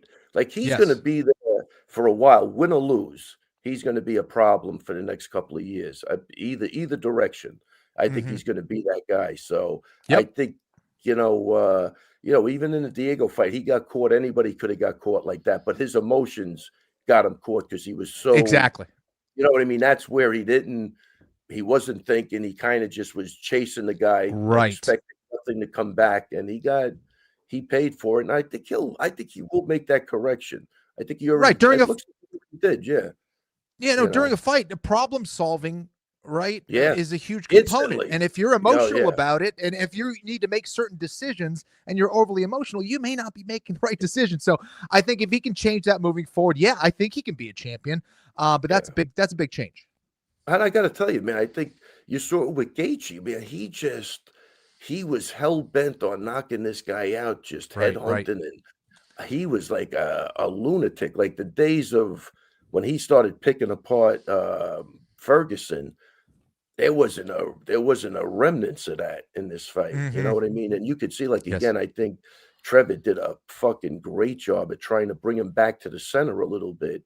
But he said, listen, that's what you got to love about Gaethje. He's a mad hatter, man. So he's gonna do him, Listen, that's what people pay for. I think he understands that too. But I think he's starting to sacrifice his body a little too much. I mean, he was just the way he was dipping his head, and he was I think he was out of control. But he got the job done, and everybody had a great time. It was an exciting fight, but it took those two personalities to make that a really exciting fight, I think. All right, UFC Flyweight contender Alex Perez coming up in about 5 minutes, but we got 3 more minutes here with Ray Longo. Some would-you-rathers on the way out. So Ray Longo gets a middle seat in economy class, right? Otherwise known as the coach and coach, right? Would you rather crying babies or snoring old men on either side? Do you want the snoring old men or the crying babies? I ain't sitting in that middle seat. I don't care who's on either side. Okay, all right. I'm getting the hell up. But put me in an aisle seat. I don't care who's next to me. I mean, could you just answer the fucking question? It's our first show with all the smoke. I guess you just don't want the middle seat. That's a tough one. I'll go with crying babies. Okay. Ray, would you rather find $1,000 on the ground but hurt your back bending down to pick it up, or just not find the money at all? Not finding money at all. Me too. See, you get to a certain age, and I know I Alex don't Perez is not there yet, but I'm Yeah, 47. that is the answer. If I can avoid injury at all costs, that's what we're 100%. trying to do. Like, So, John, if you told me I'll give you $2,000 right now, but your back's gonna hurt for the next week, I ain't. I know. It's, I it's amazing, right? dude, every day Kenny will appreciate this, but every day I get up and my back's not killing me, man. That is a great day. It's been my life for Right or 11 wrong? years. It's horrible. Yeah, 100%. Yeah. Kenny wouldn't take 50 grand. I don't think, because he just wants a pain-free back. All right, Ray, Yes. would you rather take one hot yoga class for 60 minutes in a Speedo or sing Whitney Houston's I Will Always Love You 3 times in one night at a karaoke bar? I'll sing my Whitney gosh. Houston. I'll sing Whitney Houston, whatever the song is, 3 times. I'll sing it 100 times. See, Oh, yeah, my I mean, I would do goodness. I'm doing hot yoga these days. I would do the hot yoga in a Speedo, maybe get a wax first. But Ray, like the third time you go up to the bar to sing Whitney Houston's I Will Always Love You, right? And, right, like this is the third time you go up there, people be like, oh, this fucking guy singing that song again? Sorry. All right. I'll take. That's so good. Would you rather be a better coach? Get it? No, you know they're doing it on Instagram, like walking up to DC. Do you wish you were a better athlete? Get it? No. Would you rather? Anyway, all right. Hey, would you rather shave your head or get your whole chest and stomach waxed? I'll take my chest and stomach waxed. All right, and then finally, would you rather spend 10 minutes with Aljamain Sterling on your back, or would you rather spend 10 minutes with Merab Dvalishvili inside your guard? Oh, I'll take Merab inside my guard, then Aljo on my back. You see Aljo choke that Toyo Tires dummy? That's the greatest commercial I've ever seen. I didn't see it. I heard about it, though. But Aljo on your back is a problem. He's got no problem putting me to sleep, guaranteed. But I tell you one thing, John, I will say this. These are way better questions than the previous. Well, I wrote these. So you could see. All a little thought put into them. You know, All I didn't know you were going to ChatGPT to get the other would you rather. Never. I've never even downloaded that application. I would just go to like Men's Health or something. Don't put that on me. Hey, we got to let you go. We love you. You're still the star of the show. Thanks for your time. Have a great day and a better evening. And we will talk to you next Monday after Volkanovski Lopez Act 2. Let's do it, man. And it was great seeing you guys. You both look fantastic. Kenny, smiling like a bandit. Look at this guy. Great to see you, man. Same here. Take it easy, guys. Let's I will go. see you. You're the best. Ray Longo Minute Take care. every Monday dating to April of 2015 here on the Anik and Florian podcast. All right, a lot of big winners at UFC 324 over the weekend. And really good to see the former world title challenger, Alex Perez, get a huge knockout of Charles Johnson. And Alex now joins us live from California. It's a handsome man, too. Put him right in the center like that.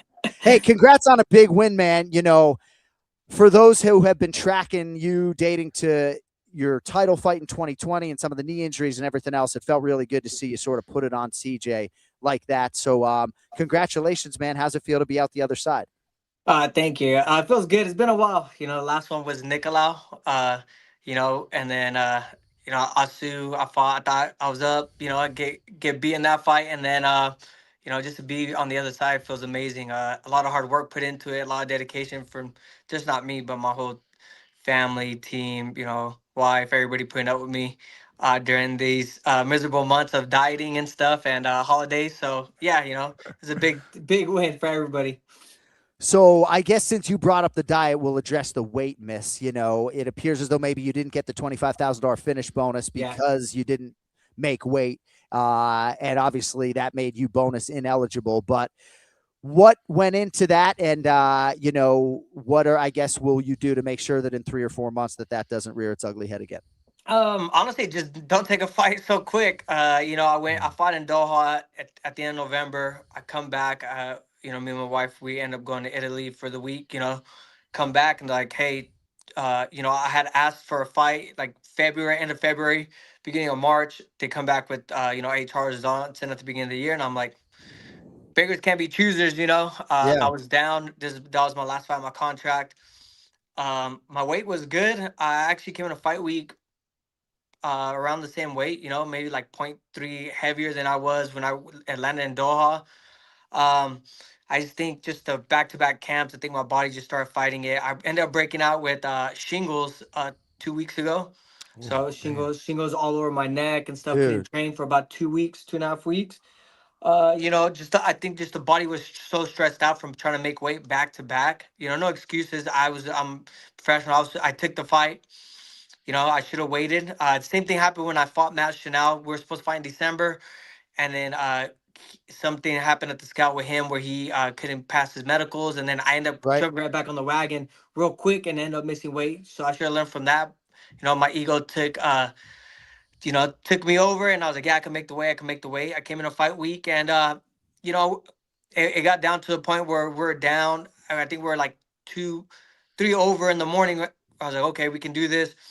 My wife and my nephew were actually, I have my nutritionist there, my coach Colin, and my wife and my and my nephew were in the sauna with me, and it took me about 45 minutes to break a sweat, and then we get in the hot tub. Took another we're in there for another 20, 30 minutes. Check my weight. I ended up losing like 0.4. I was like, and we only had 3 hours. It's like, there's no way I'm gonna be able to lose these 3 pounds. I actually ran into Charles in the locker room at the piano. Like, hey brother, like I'm gonna keep trying, but I don't think I'm gonna be able to make the weight. I understand if you don't want to take the fight. But he was cool about it. I've known Charles for a long time. I was like, look, I Yeah. would never do this on purpose. I'm trying. He can see that I was hurting. I think everybody can see I was hurting. And yeah, like I said, just don't take that fight. Don't take a quick turnaround like that anymore. I'm not as young as I used to be, and definitely can't move the weight like I used to. And yeah, just stay on top of that. Alex Perez with us live on the Anik and Florian podcast. So Charles Johnson's really good, and I think you know that. Obviously, you mentioned that you have known him for a long time. I know as a journalist, I'm not supposed to ask yes or no questions, but did you expect it to be that easy? I'd imagine you were expecting maybe a tougher, longer fight, or not necessarily. Yeah, when we trained together, so Charles came down to Team Oyama. We used to have a fighter house. He stayed with us about 2 or 3 weeks, and he was one of my main training partners. And we trained together and everything, and he was great everywhere. He's a stand-up guy, he was good everywhere. I actually learned a lot from him, and then we would kind of interact a little bit when we see each other, train together. And yeah, I thought, like I said, I threw that. Me and Colin were working that combination in the back, that kick punch combo. I just added the left hook. I just added the left hook. I don't know if it's because I'm Mexican or what, but I just threw that left hook in there, and they ended up catching him, and then kind of just took it from there. But yeah, I was expecting to obviously be longer. I knew Charles is hard to get out. He's never been finished, so I knew how to stay composed and stuff. But yeah, like I was expecting obviously a war with Charles because guy's in great shape, brings it, and you see when he's down in fights, that's when he brings actually the Right. best comes out of him. Like he's been down 2 rounds, and the third round he's on, and he's put people away. Yeah, it was an amazing win, man. Charles Johnson is a tremendous fighter, very, very dangerous everywhere. Had that length advantage. So, do you think it helped you heading into that fight? Knowing him a little bit, because sometimes training with someone, it can hurt you in some ways because now you know how really good he is, or you maybe question certain things that happen in training. Did that help you or hurt you think heading into that fight? I think I don't know. I don't know if I really can't answer that because usually I'm horrible in the gym. I got guys beating me up all the time. Guys that you never met. I still remember I sparred somewhere and an amateur kid. I was already in the UFC. I had to get ready to fight for a title. And this amateur kid tapped me like 4 times. And I was like, oh my God. Everybody's like, I was like, how many fights that guy got? He's like, yeah, he's 2-0 as an amateur. I'm like, oh.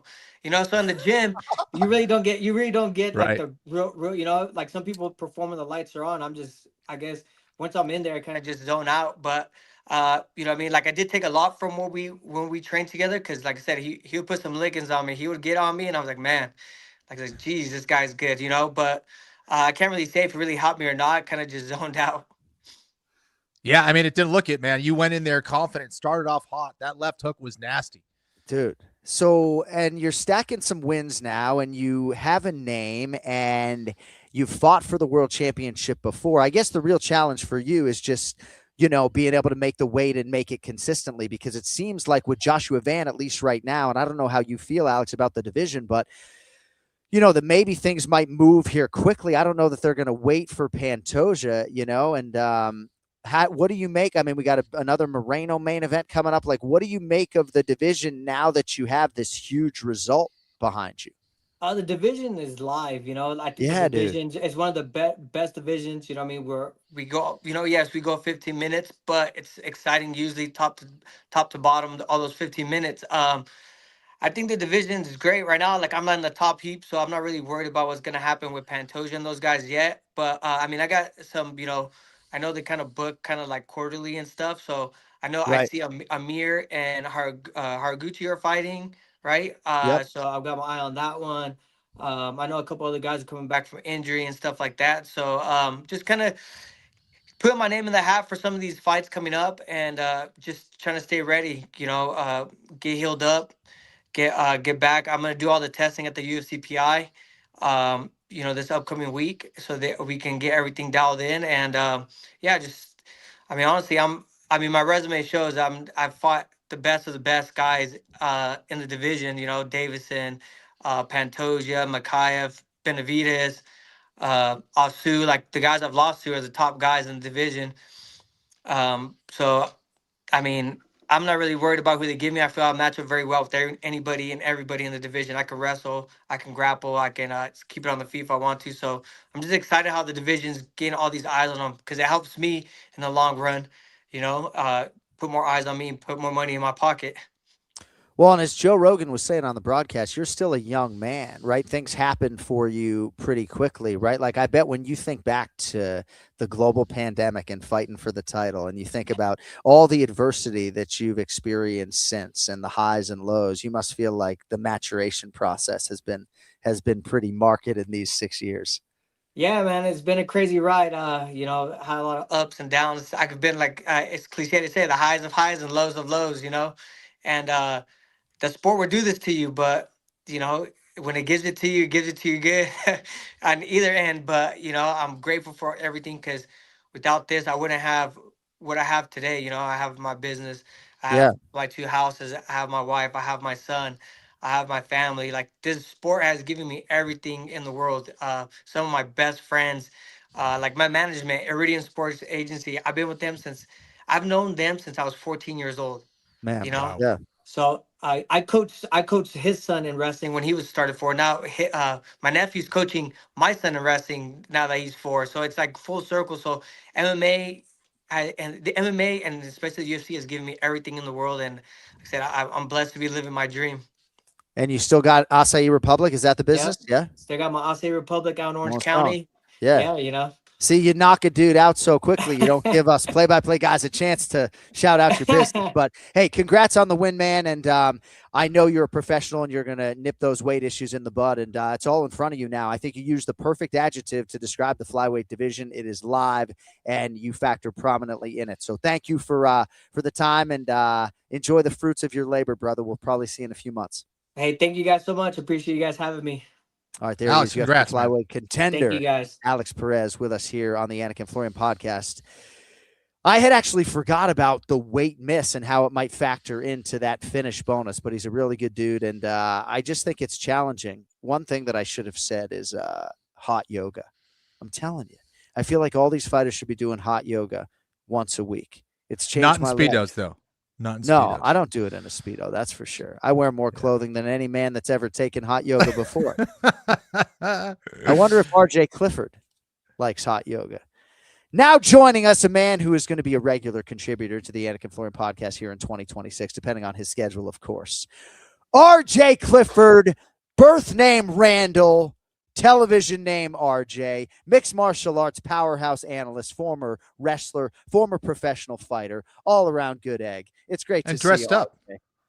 Guys, congrats. I didn't know what to do on my Tuesday workouts because I didn't have the Anik and Florian podcast. I got dressed up, tuxedo t-shirt, like it's an award ceremony. Guys, I'm so blessed to be on this show. I'm just jacked as a consumer of the product that you guys are back. Well, look at this guy. You have so much to offer this space, and you do offer this space very much. A lot of people, you probably recognizing RJ from the UFC weigh-in show most Friday mornings in advance of our numbered events, but longtime radio personality. You got your Las Vegas Raiders podcast going, of course, but oftentimes your schedule on the radio side was preventative in terms of us booking you on this program. That's why you haven't always been heard from, but it's great to see you. So where were you on Saturday night? I know you're pulled in a lot of different directions. Where were you while the main card was going on? So I was back in the truck for the first time in 7 years, because now that we've upped the desk game. I don't know if you guys noticed, but Michael Bisping, Dominick Cruz, Chris Weidman at the desk. Normally guys that are calling fights are doing the desk, and then Kate Scott is now a host for us. And so obviously just a consummate professional, but maybe not quite the extensive MMA experience yet. And so I'm there as her writer researcher to kind of help her out on top of stage managing duties and some other stuff. So they Swiss Army knifed me over there at UFC. Wow, in the truck for the first time in 7 years. So where are you going to be for UFC 325 this weekend? I'd imagine part of the weigh-in show that is originating from Vegas. Yes. So I got the call that, hey, you're working in Sydney, book your flight. 20 minutes later, just kidding. The desk is going to be at Apex. We need you there for the weigh-in show and all the desk stuff. So it's the very rare desk at Meta Apex fight somewhere else. So I will be at the Meta. RJ, obviously Gaethje looked pretty dominant against Paddy Pimblett. And if he faces Ilia Topuria, how do you see that fight going down? Some guys are saying it's not even going to be competitive. Others saying, hey, listen, he's got power. He can knock him out. What do you think? I think Ilia Topuria versus any man under 170, it's going to be a really, really, really awful night for that other person, regardless of time. I truly believe Ilia Topuria is set to become the greatest mixed martial artist on God's green earth ever. I think he'll be the first person to win 3 titles in 3 different divisions. I think if he can get, again, you know this, Kenny. So many things in life can derail the greatest, most skilled, most focused fighter ever. And let's hope whatever's going on in his life from now and moving forward, he can get under control and be in the octagon as often as possible. But I will say this, though. That was the perfect main event for a brand new Paramount Plus audience. It was obviously gritty. It was action-packed. It was a fight of the year contender. Little sloppy at times, Kenny. I can imagine you probably made your cringe face a few times during a few exchanges that I've seen many times when we'll be sitting in that avocado room at Fox watching fights and something will happen. You'll give me kind of a side eye and kind of like, okay. but Gosh, for I'm a a brand jerk. new audience, it showed the guts of this sport, the heart of this sport, the action of this sport. Gaethje's given us a lot more technical performances than that. I mean, where was his leg kicks? Where was his fantastic collar tie uppercuts that he's so famous for? Instead, we got a little bit more of a blood and guts slobber knocker. But for this brand new audience, I mean, they're not going to, as good as Paddy Pimblett's ground game is the brand new audience going to appreciate that the way a more sophisticated audience maybe wouldn't? So I thought it was the perfect main event for the new audience. Yeah, it was. And not that much blood, too. I mean, this was not Kenny Florian versus Sean Shirk, right? But to be able to have a violent brawl type of fight and not have pints of blood leaking all over the canvas, RJ, I think was a good thing as well. You're right. I just, it's so interesting for me to ingest all of these high-level MMA analysts today, Kenny and you and Demetrious Johnson and everybody having their opinions about the fight. I know you weren't listening earlier, RJ, when Demetrious was talking, like Matt Hume, if Paddy Pimblett was his pupil, right? Yeah. Like this fight is very clearly a path of least resistance fight, and Paddy did not take it at all. No. So Justin Gaethje has been taken down 7 times in the UFC. 3 of those times have been off of caught leg kicks, and the other 4 have been really weird ones. Like Michael Johnson got a takedown on him after he hurt him, and it was just kind of like a quick takedown. Khabib took him down twice. It's Khabib. They counted Michael Chandler's takedown against Justin Gaethje, the one where he shot the double and Gaethje rolled through and ended up on top. That was kind of so Chandler took himself down. He took himself down, slammed himself in the head. Right, he got the stats right. He's 1 of 7 on those takedowns. But it's so easier said than done taking down Justin Gaethje. And I was thinking to myself, like, man, Justin Gaethje's not throwing leg kicks. Oh, it's got to be because he doesn't want to risk getting taken down against Paddy Pimblett because that's Paddy's best course to victory. Right. But it's also Justin Gaethje. Maybe he's just like, fuck it, I want to just sling today. Like he's just like so playful and crazy as a fighter that you don't know where the motivations are. So I understand why maybe Paddy Pimblett thought to himself, okay, my first 5-rounder in the UFC, do I want to attempt the most tiring part of fighting, and that's shooting for takedowns that I may not get. So maybe I'm overanalyzing it, but I can see why he thought maybe, okay, let me take this 37-year-old in the deep waters who's been in a million wars, and maybe I can kind of do to him what he did to Tony Ferguson. No, I think your analysis provides some really good balance to the conversation, and not lost on us, I know, is just right how fatiguing wrestling can be. It was a grueling fight, and offensive wrestling is no joke. So Waldo Cortez Acosta, I mean, guys like me love the fact that when he was 17 years old, he's chucking a little pill 100 miles per hour in the Cincinnati Reds system. But RJ, like, how far can he take it? I mean, there was the Sergey Pavlovich setback, but by and large, he's beating all these guys. He's a tremendous athlete who was very measured against Derek. I mean, can this guy fight for the UFC heavyweight title? He's in the right division. I mean, if you look at the rankings, let's say Tom Aspinall and his eye, the number of surgeries or whatever, he can get back in there soon. I think we riot if they don't do Aspinall Gone 2 immediately, if they're both available, right? So that's clearly it. But after that, like, the guys above him in the rankings, Sergey Pavlovich has already lost. Curtis Blades has already lost. I mean, it's Waldo Cortez Acosta, right? And it's heavyweight, right? So sometimes it's more process of elimination than I really think this guy's the guy to beat Tom Aspinall. I will say, though, as awesome as Derek Lewis is, I never thought I'd see the day where a heavyweight would stand over Derek Lewis's guard and say, that's way too dangerous. No, I will not enter that guard. That is a snake pit. I would rather face Kenny, the guy with more knockouts than any man or woman in UFC history. I'd rather face him on the feet. That was crazy. Go into the dangerous guard of Derek Lewis. Dude, Derek Lewis by inverted omoplata. That's how that was finished if he went into the guard. Hey, listen, O'Malley and Nurmagomedov fought on Saturday night. I thought two really good performances. Two different fighters, of course, that they faced. Who do you think is going to get the shot against Petr Yan? And assuming that same Petr Yan that fought Merab Dvalishvili shows up, who's got the better chance of beating him? I think the gap between, I think there's Petr Yan, Merab Dvalishvili, and Umar Nurmagomedov, and I think there's a pretty big gap between everybody else as of, January 26, 2026, right? Things move fast, especially in the skilled light. Like, maybe the most skilled division now at 135. We've talked forever. 155, best weight class for the last 20 years. Yeah.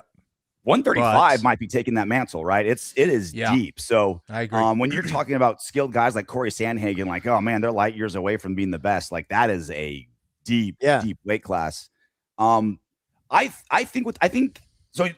The last 6 times a champion with 3 or more title defenses lost, they got an immediate rematch.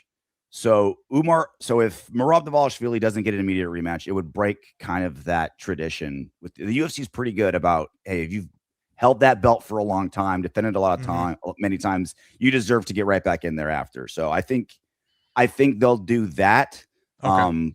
But I'm telling, like, Umar is like a 10-1 favorite over a former champ, and he made it look just like that. I mean, just another level, Umar Nurmagomedov. And he closed minus 1,600. Close it. Damn.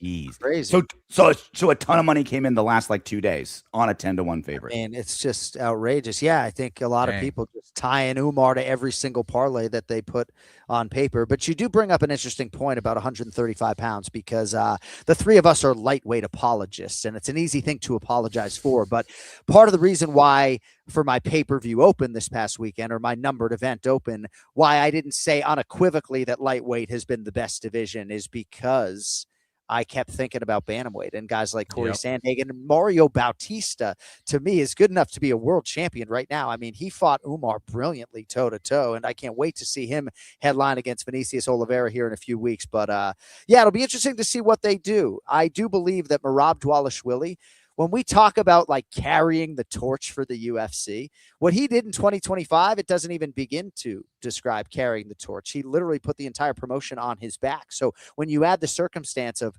him headlining 4 pay-per-views last year to everything, they're doing that Jan Dvalishvili trilogy fight. I mean, they have to do that, You know what I wanted to ask you about, Randall? I have to ask you about John Silva, and I want to ask both of you guys about Josh Hokett, because I'm all for guys expressing personality on a microphone, but just when it's so pre-scripted, I'm just not always with it. But dude, John Silva, RJ, right? Mhm. I mean, I finally found a man who cries more than me, which is nice. But he's so good, man. I mean, look what he just did to Firas Zahabi / Arnold Allen this past weekend. I'm really interested to see how far Jon Silva can take this thing. I'm curious if you share my enthusiasm. Yeah, and I mean, he's on the right side of 30, right? So he's only getting better, and he's obviously got a screw loose, but loose in the right direction, right? Like as I think every mixed martial artist, like you have to have a screw loose, but it can't be just any old loose. It's got to be loose in the right direction. My biggest thing about that fight, and it's maybe a slight pivot, but Firas Zahabi got a lot of shit for telling Arnold Allen he was up 2-0 going into that third round.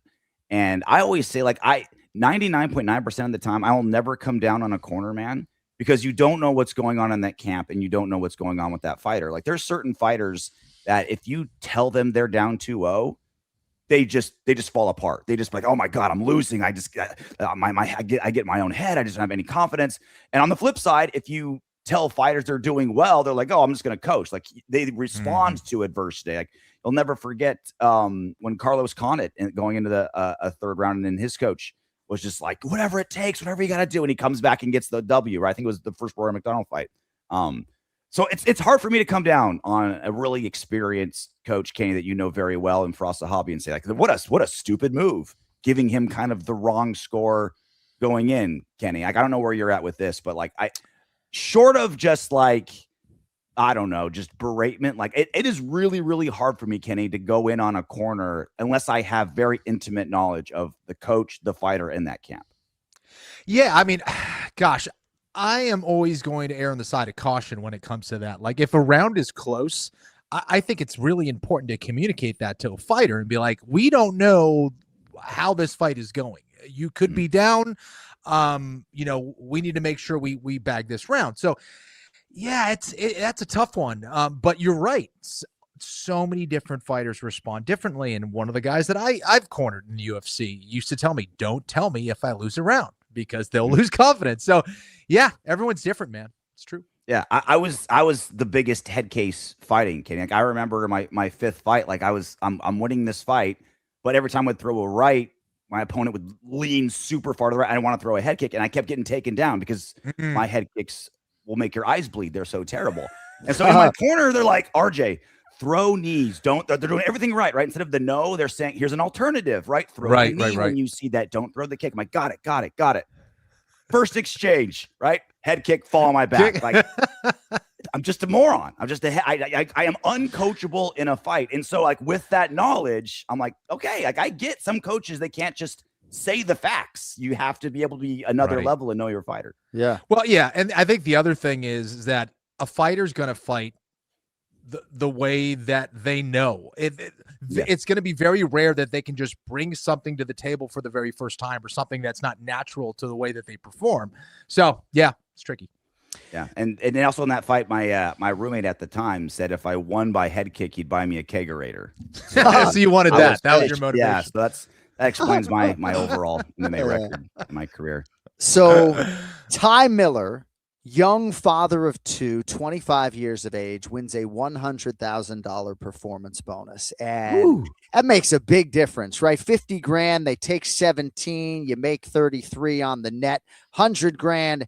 It's a big deal for Ty Miller. Josh Hokett also wins a bonus. And I feel bad sort of knocking the post-fight interview with Joe Rogan, because I think for a lot of people that is their cup of tea. And Hokett walks into the fighter meeting and tells me how nice my teeth are and that I have a nice smile. So I feel bad sort of knocking the guy.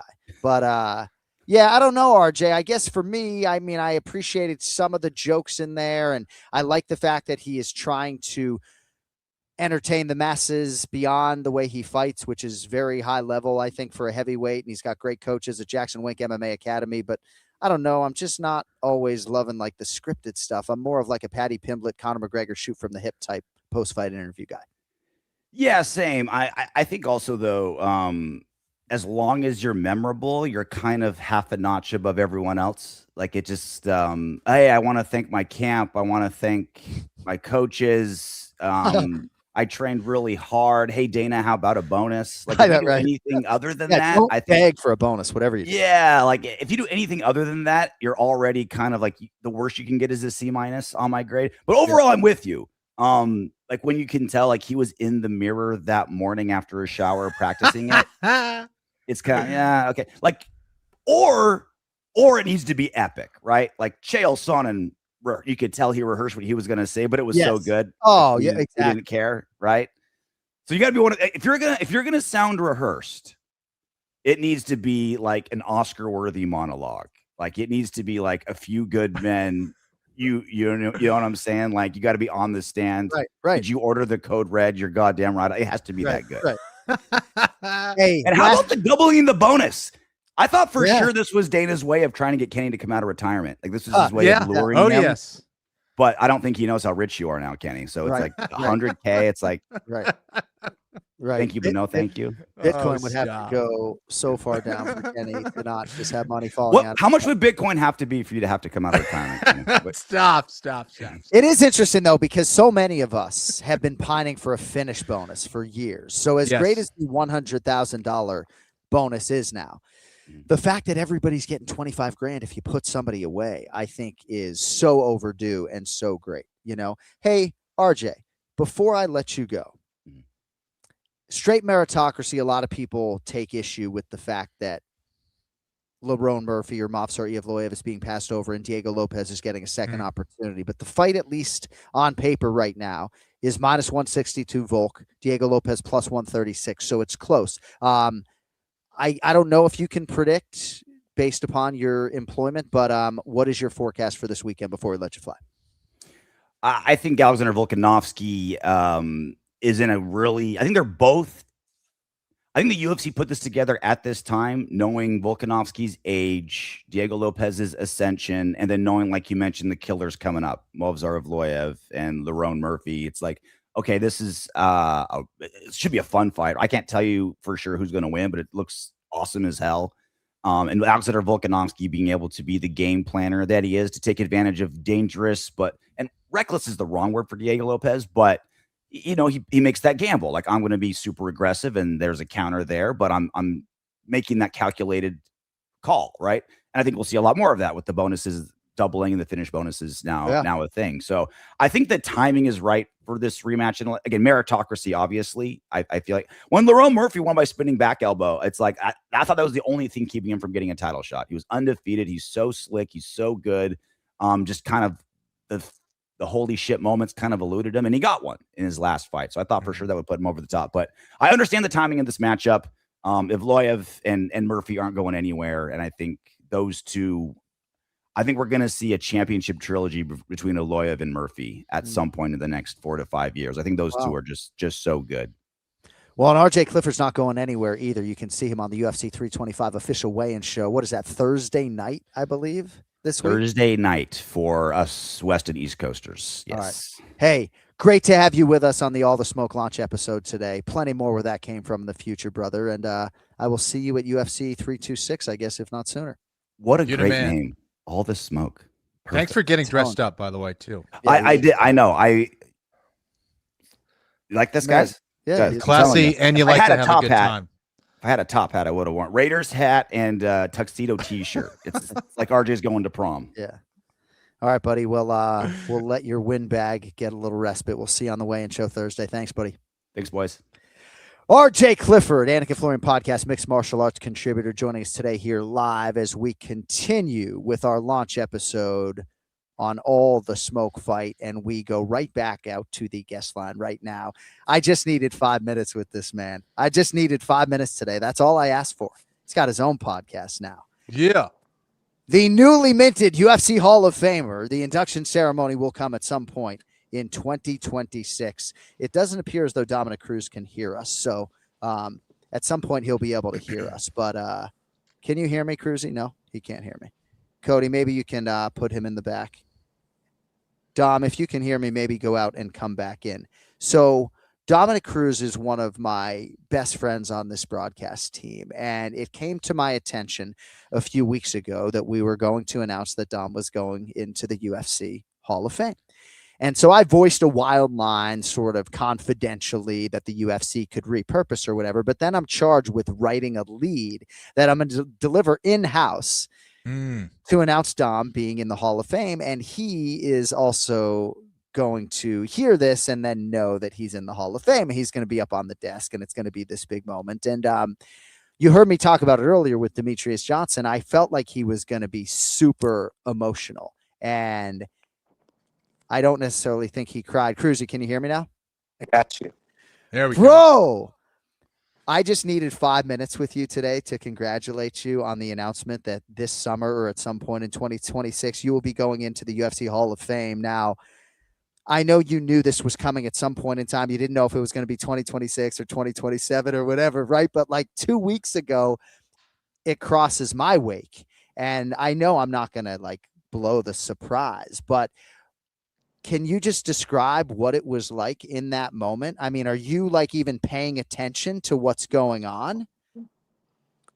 To the fights? Well, yeah, like I'm sure like you're on a break. So like, is somebody trying to let you know that this is happening? Are you even paying attention when I crack a mic in-house?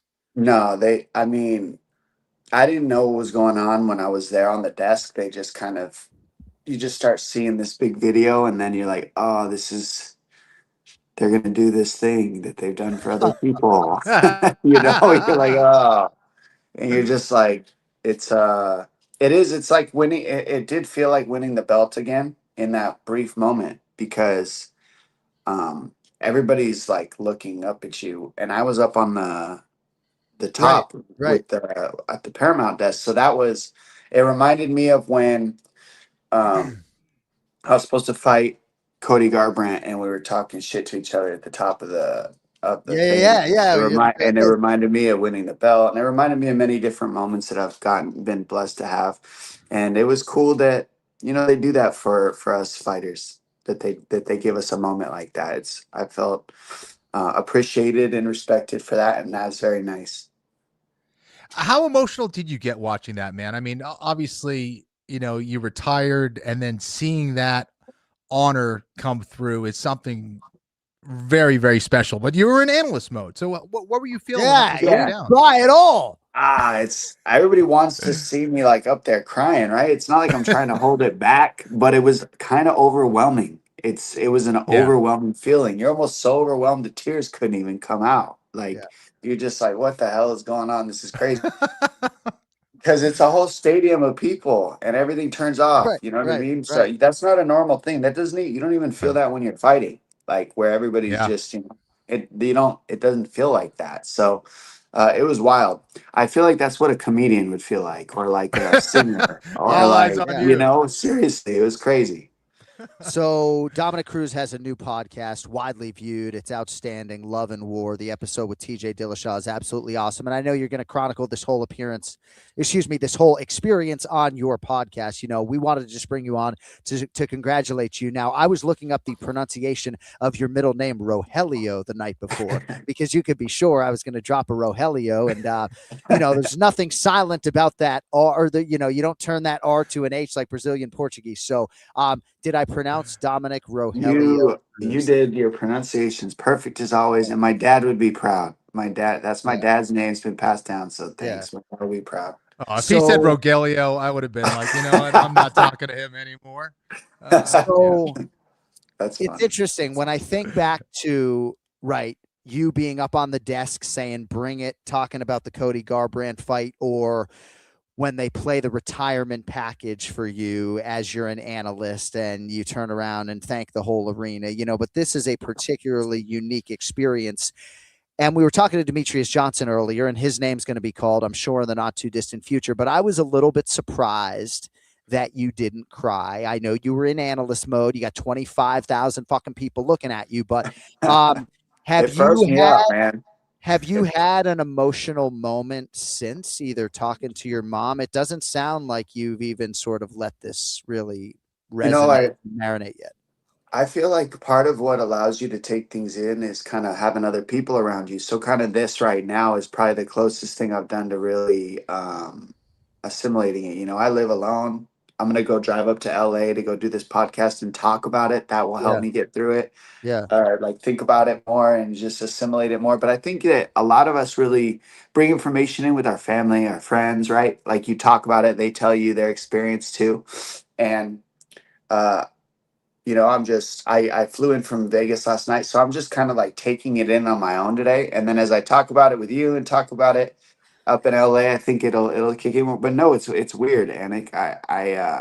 It's like the same thing as retirement. It takes time to like sink in. It's a different lifestyle. It's a lot of overwhelming. I've been working my whole life to be here, you know, and then you get here to the end of the career in the Hall of Fame, and you did what you set out to do. Yeah. And it's surreal. That's the only thing I can say. It's a surreal thing. It's hard to believe, and it felt like an actual, like I was in a movie or a dream since that time, and that's how you feel when you win your titles too. Kenny, you know, when you win these fights, right? Like it kind of feels like a dream for a period of time, and then it kind of settles down and gets normal, right?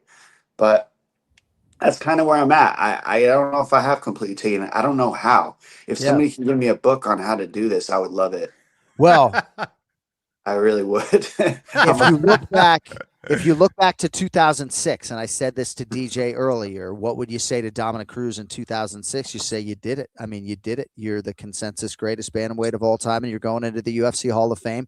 I think you're going to experience a lot of nerves and emotions when you get ready to sort of give that speech. And our producer Cody Merrow, our producer Cody says Dojo should be the first dog on stage at the UFC Hall of Fame induction ceremony, and I think that's a great idea. So, oh, come on, stop. So, you know, I'll have, you know, I got a lot of family around me too, but right now just everybody's out of town, so they'll be there with me. I'll have my people, but my favorite induction was definitely listening to, I don't know if it was an induction or what, but listening to DJ receive it and him go like when he was received. Did you see that interview where he was receiving some award and he started like crying and he was trying to talk and he couldn't talk and he was like yeah. Well, dude, I remember like Dustin Poirier. Oh my God, it was hilarious. You guys, you have to pull up that interview of him before he gets on. We had him on earlier, and he didn't mention that, but maybe because he didn't want to bring attention to it. But you know, am I the only one who's seen it? Have you guys seen the interview? I'm not Our sure social team will pull it. But oh my God, that's funny. Yeah, we'll see. He hasn't been inducted into the UFC Hall of Fame. I died laughing when I saw that, and when I saw his video, I was like, I can't be like that. That's just the one. That's the one thing I can't let happen. You need to find it, man. And when you see it, you need to post it on here so everybody knows what I'm talking about. And it is hilarious. And I'm not making fun of him. It's just hilarious. Yeah. Like, I loved it. He was so happy. Yeah. He got all emotional, and they made him try to talk, and he couldn't talk. And it was amazing. So our producer is looking for it right now, but I remember being backstage with Dustin Poirier when he was just accepting like a Toyo Tires Community Award at the Hall of Fame induction ceremony, and how nervous he was to just go to the podium for that. So, Cody, I don't know if you're able to filter that into the show. You'll find it eventually. Yeah, I'll say this: when I do the actual award ceremony, I think that it'll kick in a little different for sure. Yes, this is the one. Listen to Life Destiny there in the crowd. Yeah, I'm laughing at Dom, laughing at DJ. That's the. Oh my God. Like when I saw that and I was thinking like one of these days I'm going to be in this situation. Don't try to talk and start crying, Dom. It's so funny that he didn't bring that up when I talked about how his emotions. Why would he? He doesn't want you to see that. Well, pull it up on the screen. Yeah. Come on. Well, he had some nice things to say about you. Hey, congratulations. I can't wait to see you talk about all of this on Love and War. You're crushing it with the new show. And I just can't wait to be backstage with you at the Hall of Fame induction ceremony when you're getting nervous as if you're about to fight a man and it's really not that deep. You're right. You're right. You know, Annie knows me well. I overthink a lot, but first of all, I want to start with, I appreciate Demetrious Johnson for providing that content for us. Thank you. It was freaking amazing. And it's that's the way you're supposed to receive awards. I agree. Right. And that's what you were asking of me. And, you know, I had a reference to not let that happen. So thanks, DJ. There you go. When is that in July? Is the Hall of Fame thing? We don't know yet. We actually don't know yet. I You think got- because of the White House card, we just don't know yet. So. Dom, get your reps in. You have a few months to learn how Yeah, to because I'm still gonna have to talk, and it's still not too. It's a little soon to be saying I'm not gonna sound like that, right? Like I just. Yes.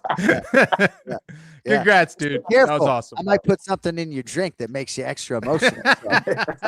Hey, thanks, buddy. Appreciate you. Thanks, guys. Appreciate you. Have a There good he day. is. Dominick Cruz announced over the weekend as the class of 2026.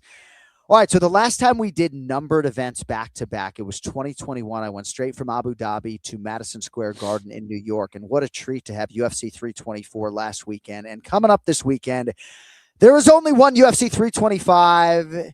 It is this Saturday, and on DraftKings Sportsbook, the #1 sportsbook for live betting. Once it's over, your shot to get in on the action is gone. DraftKings Sportsbook is built for live betting, not just pre-fight picks, because in the UFC, one moment can flip the entire fight. One punch, one kick, one takedown. And if you are new to DraftKings, listen to this. New customers can bet $5 and get $300 in bonus bets if your bet wins with code AFPOD. Download the DraftKings Sportsbook app. Use code AFPOD. That's code AFPOD to turn $5 into $300 in bonus bets if your bet wins. In partnership with DraftKings, the crown is yours. Gambling problem? Call 1-800-GAMBLER. New York, call 877-8-HOPE-NY or text HOPE-NY. In Connecticut, call 888-789-777 or visit ccpg.org. On behalf of Boot Hill Casino in Kansas, wager tax pass-through may apply in Illinois. 21 plus in most states, void in Ontario. Restrictions apply. Bet must win to receive bonus bets, which expire in 7 days. Minimum odds required. For additional terms and responsible gaming resources, see dkng.co/audio. Limited time offer. All right, first main event challenge of 2026 as we dive in to the main card of UFC 325. And it brings me great privilege at this time to bring on a man who is no stranger to the Anik and Florian podcast audience, in my opinion, for a man who did not compete as a pro in mixed martial arts. He is the best handicapper on the planet. He was a staple of our show for many years. He is a dear friend, and we are absolutely thrilled to welcome back the Duck, Ian Parker, for 2026. My man, looking good. I'm actually getting chills introducing you. It's great to have you back, brother. How we feeling? You know what? I was feeling the same thing, and getting your emails about this, I was getting chills.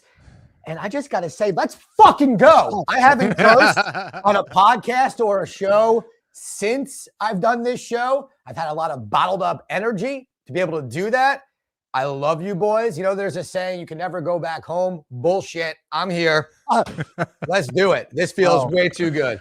It is great to have you back. And if you don't know, Ian was the chief MMA handicapper for ESPN for the last 7 years or so. And in part, that was a preventative measure in terms of his presence on the show. So we're very happy to have the Ducky and Parker back on the program. And hey, real quick, before we get to UFC 325, a lot of criticism being levied at Paddy Pimblett for his strategy or lack thereof in terms of how he approached the Justin Gaethje fight. Justin Gaethje at 37 years old, realizing a lightweight championship.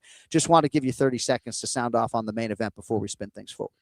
Yeah, I don't know what the hell Paddy Pimblett's game plan was. That was, it's like he didn't have one, or he just really expected that he could land one move, one strike on Gaethje and then get rid of it. But Justin Gaethje is just so battle-tested, so ready for war. And I think he really took advantage of this is my last chance. And possibly, I hate to say this, his easiest opponent to date when fighting at this point. And by easy, I mean between experience, between stylistic matchup. Paddy couldn't wrestle. Paddy was getting smoked early. And so good for Justin Gaethje for capitalizing on what may have been a retirement fight had he lost. Paddy's young. He'll come back. He'll learn from this. But that game plan, there was none. Yeah. All right, so UFC 325, Volkanovski versus Lopes II. Yes, it is yours, just with a Paramount Plus subscription, 9 p.m. Eastern for the main card. It will be Sunday morning in Australia. We will be picking all of the main card fights for you today. Sometimes when the prelim fights are big and when is necessitated, the fellas will be picking those as well. We will track their records in the main event challenge, but largely what this show is about is place your bets. And when we get there, they will each have $3,000 to spend with their selections for UFC 325. All right, first fight on the main card. In the lightweight division, Quillan Salkild is a massive favorite against veteran Jamie Malarkey, Ian. Salkild, one of the UFC's top rookies in 2025. I guess without a Teba Gauthier, probably all the hardware would have gone to Quillan Salkild. What do you think he has for the fellow Aussie, the 12-time UFC veteran, Jamie Malarkey? I'm a little surprised in this fight, considering his last one. He knocked someone out who I think is way better than Malarkey. I love the Boston accent. I hope I did that justice. I don't see how he doesn't finish Malarkey here. You know, Malarkey's tough. He's been around for a while, but I think Kinlan's going to land one shot and it's going to be done. He could take him down in some if he wants, but he loves striking. And Malarkey, he's going to try to wrestle. I just don't see this going anywhere good for him. I think Malarkey is going to be sent to the shadow realm really, really quick. And another showing out golden moment for Kinlan, especially at home. It's going to be a big moment for him. Yeah, Quillan Salkeld, Ken Flo out of Perth, WA. So the greatest thing to ever happen to me in my commentary career was the fact that Quillan Salkeld, after knocking out Nasrat Hack Perez shortly after I mentioned that Hack Perez family owned a bakery, that he got an angry baker tattooed on his foot. I mean, when I see Quillan Salkeld, the fighter meeting, and he shows me the angry baker tattooed on his foot, I might fucking cry. Not that I'm rooting for him against Jamie Malarkey, who's an all-around good egg, but it would appear on paper, Kenny, that Malarkey is up against it. What are your thoughts on the lightweights? Yeah, he is. He definitely is up against it. Why? Because, Malarkey, I think the best part of his game is the fact that he can strike, right? But I don't think he wants to strike or stay on the feet too long against someone like Salkeld, forced to, and ultimately pay the price. I think Salkeld is extremely skilled. His last knockout was unreal, and I think he's most likely going to get another one here. At Jamie Malarkey, though, genetically built to take a shot, right? Fucking he's tough. Right? It's like Minecraft out there, right? It's like a square. No? He's got the chin of Mr. Incredible, but not the exact. It's a little glassy these days, but he does. He's got like a really strong chin. You see those commercials where you want to build your jawline. He has it. Yeah. So, Ian, a lot of people, when they're attacking a card, I know for my twin brother, like his jumping off point is to see what your bets are. And I don't know how you handicap Tai Tuivasa after this type of layoff. So he's fighting here against Taliesin Teixeira. Teixeira right now minus 290. Tuivasa's plus 235. First appearance for Tai since UFC 305. That was August 2024. Split decision loss to Jairzinho Rosenstrike. It was his fifth straight loss. Now, you look at the names: Gane, Pavlovich, Volkov, Tabora, Biggie Boy. But it's been a long time. Last win for him came against Derek Lewis 4 years ago, and now he's fighting the 6'7" lesser experienced Taliesin Teixeira. How do you handicap the big man IP? Well, that split decision loss we all know was BS. I don't even know what round he won in that fight. If we go back and watch that, that was one of the judges must have had a split decision prop on that one because that was wild.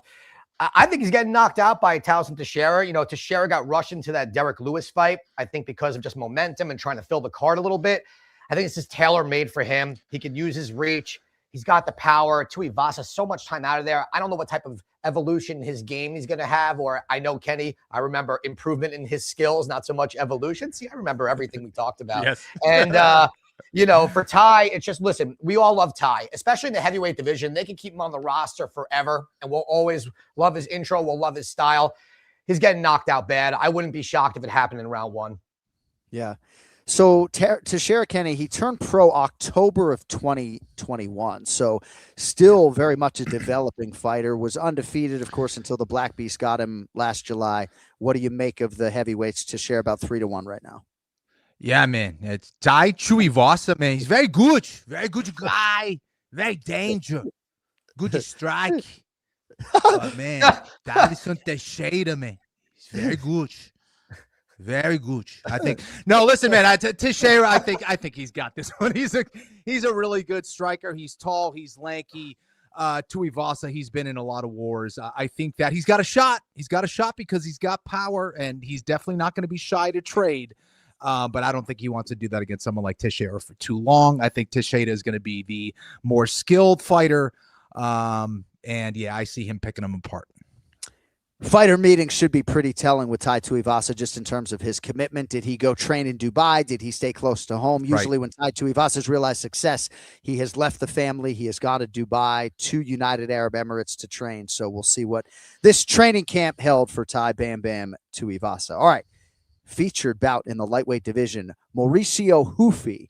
I know how fun it is to say fucking Roofy, but we can't say it anymore. Mauricio Hufi, minus 125, Rafael Fiziev, plus 105. So Hufi, I would say humbled by Benoit Saint-Denis, Ian. That was in Paris back in September. He got face cranked all the way back to Sao Paulo. Now I sent you guys the odds. He was the slight underdog against Fiziev. Now he's the slight favorite. So some movement here. What do you make of the lightweights, Ian?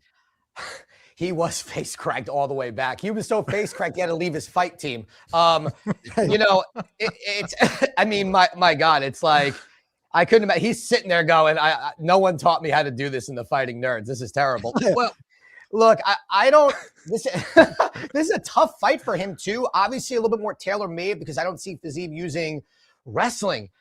I'm shocked he's the underdog, though. I don't know. We haven't seen Houthi lose and have to face adversity and then come back and fight someone who can give him a lot of trouble here, too. I'm going with the underdog here.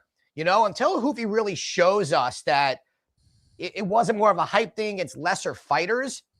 I mean, Fiziev, I think, is the better striker. More experience. He can take out his legs. If he can get past that reach, otherwise...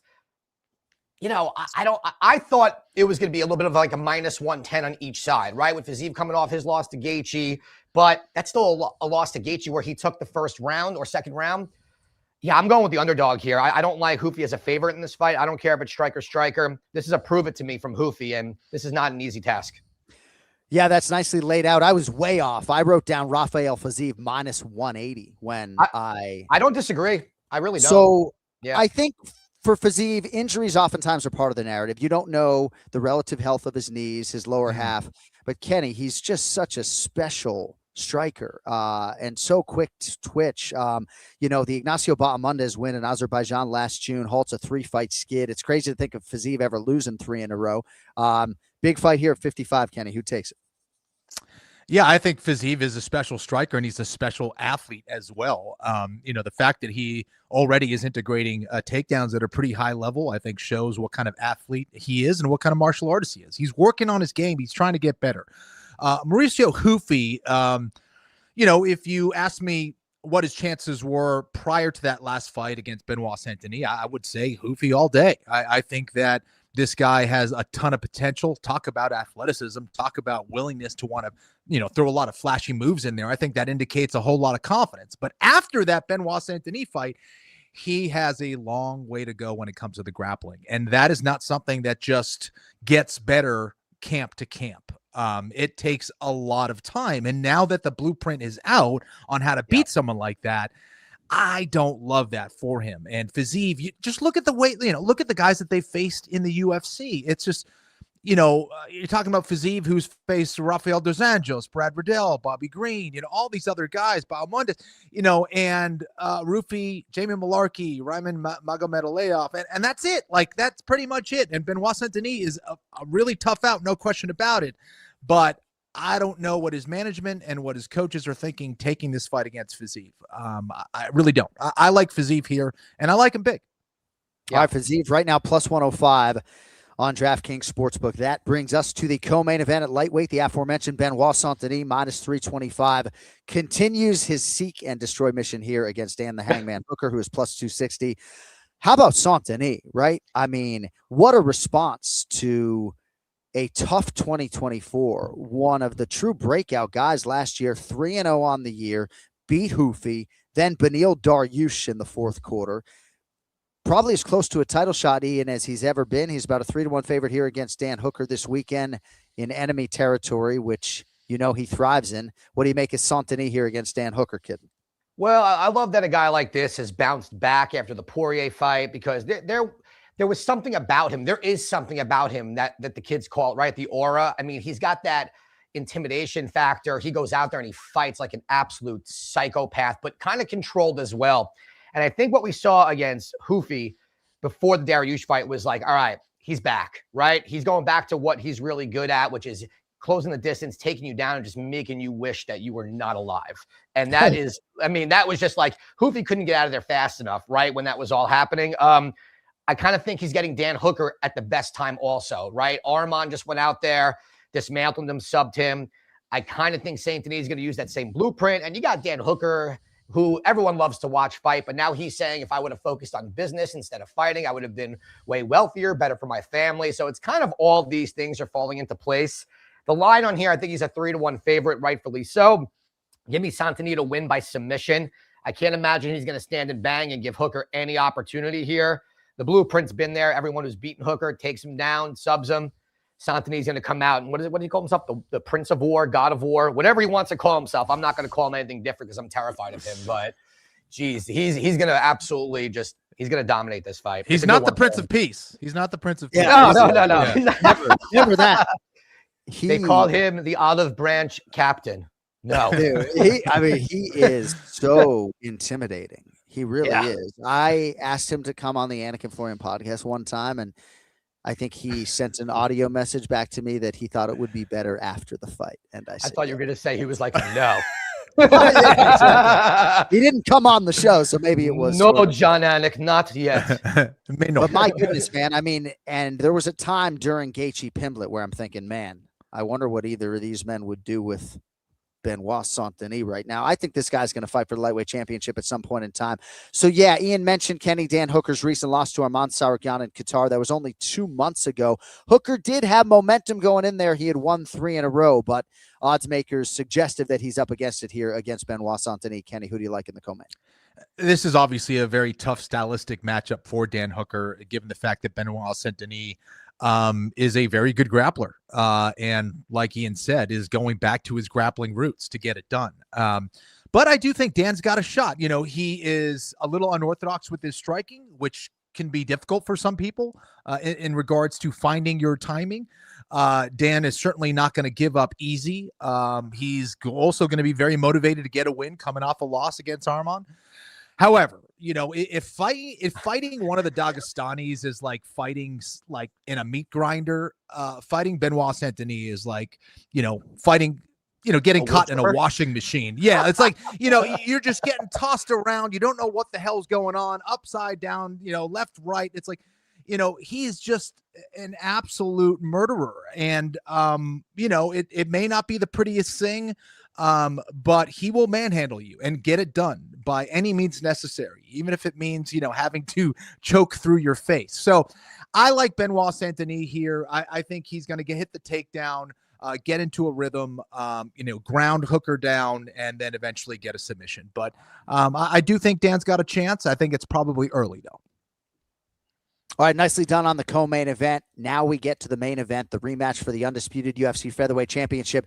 I will be hosting the press conference at UFC 325, and I do hope in some part that Diego Lopez's candidacy comes up, because even though you can argue Lerone Murphy and Movsar Evloev in a straight meritocracy deserve this opportunity, Diego Lopez has stepped up for the UFC in so many unique ways in such a short amount of time. He had no business taking that Dan Ige fight on an hour's notice, right? So I do think that if the promoter led the dance talking about all the things that Diego Lopez has done to establish that goodwill, the fan base wouldn't be talking as much about why he's getting this second crack. Anyway, I'm most interested to see what he can do with it, because Ian, right now he's plus 136 and Alexander Volkanovski is minus 162, which suggests that maybe the fight's going to be closer than the first one, which I didn't think was particularly close. Volk hasn't fought since. Lopez, obviously, with the big win against Jean Silva at Noche UFC last September. How do you handicap the rematch, Ian Parker? The floor is yours. Well, look, compliments to Diego Lopez on having better hair than me and Kenny. That doesn't happen very often in this sport. My barber messed up. He actually kind of gave me a little bit of a weird Diego Lopez. I don't know if I'm ever going to do that again. He said it was a cool, I don't really know what this is. I kind of like it. Kind of a mullet. I mean, it's almost. I don't. They call it a burst fade. I don't know why. You know, it's kind of like the thing. So if he wins, this is cool. If he loses, you may not ask me back. So I may have lost that role real quick. Thank you, Diego. I like the burst fade on you. I appreciate that. Age 40, be able to do a burst fade, I will take it. And you know, last time I was on the show, I was a lot fucking fatter. So we're glowing up here. I really had to make a comeback here. So the last fight, candidly, I took Diego Lopez. And John, to your point, it really wasn't close. I also thought that Diego fought not like Diego Lopez. There was no urgency. There was no forward pressure, or there wasn't. He didn't throw anything. I hate that he rubs his neck like that. Whatever that tick is that he does, it's strange. Can I tell you what it is? By the way, way, you mentioned it on the broadcast, but please. So he had an accident and Okay. got cut there as a kid. And so once he starts to perspire, it starts to itch. No, So could you'll put see once powder on it or something. Well, no, I anti-itching know. But cream? anyway, as you were. No, I just figured like, professional fighter, fight for the belt second time. Kid's got an itch. Let's fix that itch. But, hey, why not? For Diego, he's got to fight like Diego. And if his concern is blowing the gas tank, he can't do it because he tried to do that in the last fight and it gave so many openings for Volk to land volume. But you saw, what was it, round 3, I believe, where Lopez landed that shot and was almost able to finish him. And we know Diego has that type of power. The other part is he wasn't even trying to set up his wrestling or his ground game, which I do think he has an edge with Volk. Volk's age has to play a factor at some point, even though maybe he found the fountain of youth. At these plus money odds, though, it's still hard to not take Diego, right? Because I don't know if Volk could fight any better than what he did. And I do think there was a lot that Lopez can do to make that fight closer. There was a few rounds that it would have just taken a takedown with damage and he could have taken the round. It wasn't like Volk was doing so much, just that Diego was doing so little, not even giving himself a chance. And I truly believe, and I'm hoping Kenny agrees with me, because if not, and it's the opposite, then I'm going to sound stupid because I defer to him on all things knowledge. The conservation of energy is one thing, but when it takes you completely out of your game plan or what got you there, the results showed what would happen. So hopefully the cardio is there, but without compromising his style. But I'm going to still take him as the underdog here. He's got a lot of tools. Let's see if the improvements are there. Yeah, I think that's really well handicapped by you. And it is interesting when you think about Volkanovski's performance that night. I feel like it was one of his signature wins. I'm not sure he can perform much better. I'm not sure how many featherweights would have beat him on that night in Miami. And now he begins his second reign as the undisputed UFC featherweight championship against that same man, Diego Lopez. Ken Flo, 25 minutes scheduled this Saturday night on Paramount Plus. Who leaves Sydney, New South Wales as the featherweight king? Well, I like what you guys are talking about because this kind of leads into my perspective on this fight. And this may sound a little stupid, but, I think it all depends on whether Lopez is approaching this as round 6, starting this as round 6, or starting this as round 1. Is this going to be a complete reset, or has he learned from those first 25 minutes and is approaching this like he's adjusting to this whole fight against Volkanovski? The problem is Volkanovski is unbelievable in rematches, and he's done it many times. So he also knows how to make adjustments, and he happens to be one of the smartest guys in the game. He is older, though, and he has had a lot of fights. That experience is huge, but how many miles is on that car right now? That is the question. And, being in a lot of wars and getting knocked out by Topuria, I think this is kind of the perfect time for Diego Lopez to be fighting him. But it all comes down to Lopez, in my opinion. Volkanovski is going to fight the way that we all know him to fight, intelligently, with versatility, with variety, all that stuff. If Lopez gets off to a slow start here, I think he's going to allow Alex to just take over.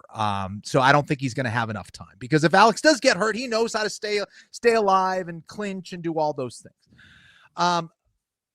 I think it's going to be a fantastic fight. I think Lopez will get off to a better start. I just think Volkanovski is going to be that much better. This may be, towards the end of his career. I don't think his time is over just yet. I think he still is extremely technical, smart, and capable. I also like the guy. Give me Volkanovski here. All right, so the fellas are split on the main event, but what we really want to know is where they're actually going to put their hard-earned American dollars. To that end, let us get to Place Your Bets. Place Your Bets, presented by JonAnik.com, where you can enjoy 15% off your podcast-supporting merchandise order with promo code OneMoreSleep. All right. As was the case in 2025, you guys will get $1,000 to spend on UFC Fight Nights, $3,000 for our numbered events, and UFC 325 qualifies. I don't think there's any handicapper out there quite like Ian Parker. He has realized great success over the last several years, and I'm very excited to see this inaugural card from you. You have $3,000 to spend, Ian. Where are you spreading your money?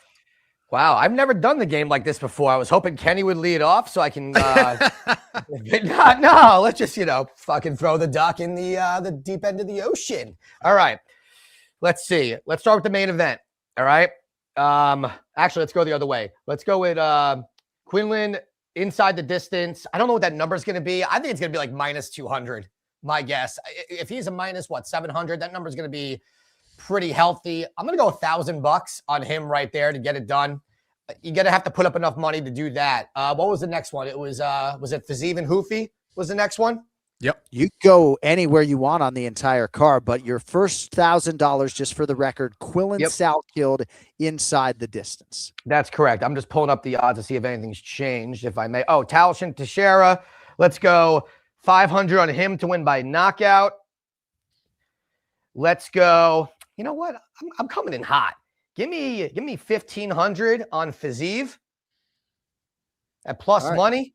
And I got 1,000 left. No, give me the hair. Give me that stallion of an individual, Diego Lopez. I love that he has a tattoo on his chest, by the way, in English, and it's not his first language. To me, that's incredible. So you just spent $4,000 though. Oh, did I? My bad. Did I bet that much? So you went $1,000 on Salkeld inside the distance. You went 500 on Taliesin Teixeira. Oh, my bad. I'll go 500. Sorry, I'll go 500 on Fazeev, 500 on Diego. My apologies. Okay. See, I was so eager. I was like, let's just bet more. Let's just go more. All right, we will. He's trying to cheat. It's only day one, for Pete's sake. I'm trying to get a lead real quick on Kenny because I know he closes out the year. Kenny's a good closer. He's a good closer. Ken Flo, $3,000 to spend at UFC 325. What are we doing? All right, I'm going to be kind of a basic bitch here. I'm going to spread it out. Spread it out. All right, we're going to go Teixeira and Salkeld. We're going to go $1,000 on that little parlay. Two leg parlay. Apples. Yeah. Oh yeah. And then Fazeev, we'll give him 1,000. Put it. That was a bet move. And then 1,000 on Volk. We're gonna go the other way, Ian. Let's go. All right, $1,000 straight wager on. I didn't know there were parlays. What a bet here's move by your Kenny. homework, Ian. Here's your homework for next week. Okay. You'll have $1,000 to spend on UFC Fight Night. I think it's Mario Bautista and Vinicius Oliveira. Just come with your wagers. But yes, you can do propositions, you can do totals, you can do parlays, whatever you want. But just come with the wagers in advance. It's a new era, Ian. Yeah. Kenny said nothing. He said nothing. He was like, oh, he doesn't know. Let him just go money line stupidly on these minus 300s and watch me throw the easiest fucking parlay on planet Earth. He just gave out a plus 103 parlay that we know is going to hit. And we will also effort a graphic potentially with the guys' plays. If you want more from Ian Parker at Ian Parker MMA on your social media channels. Duck, great to have you back. Outstanding job on the cap. And we're right back at it next Monday, my man. I love you guys. Thank you for having me back. It feels really good. Let's go.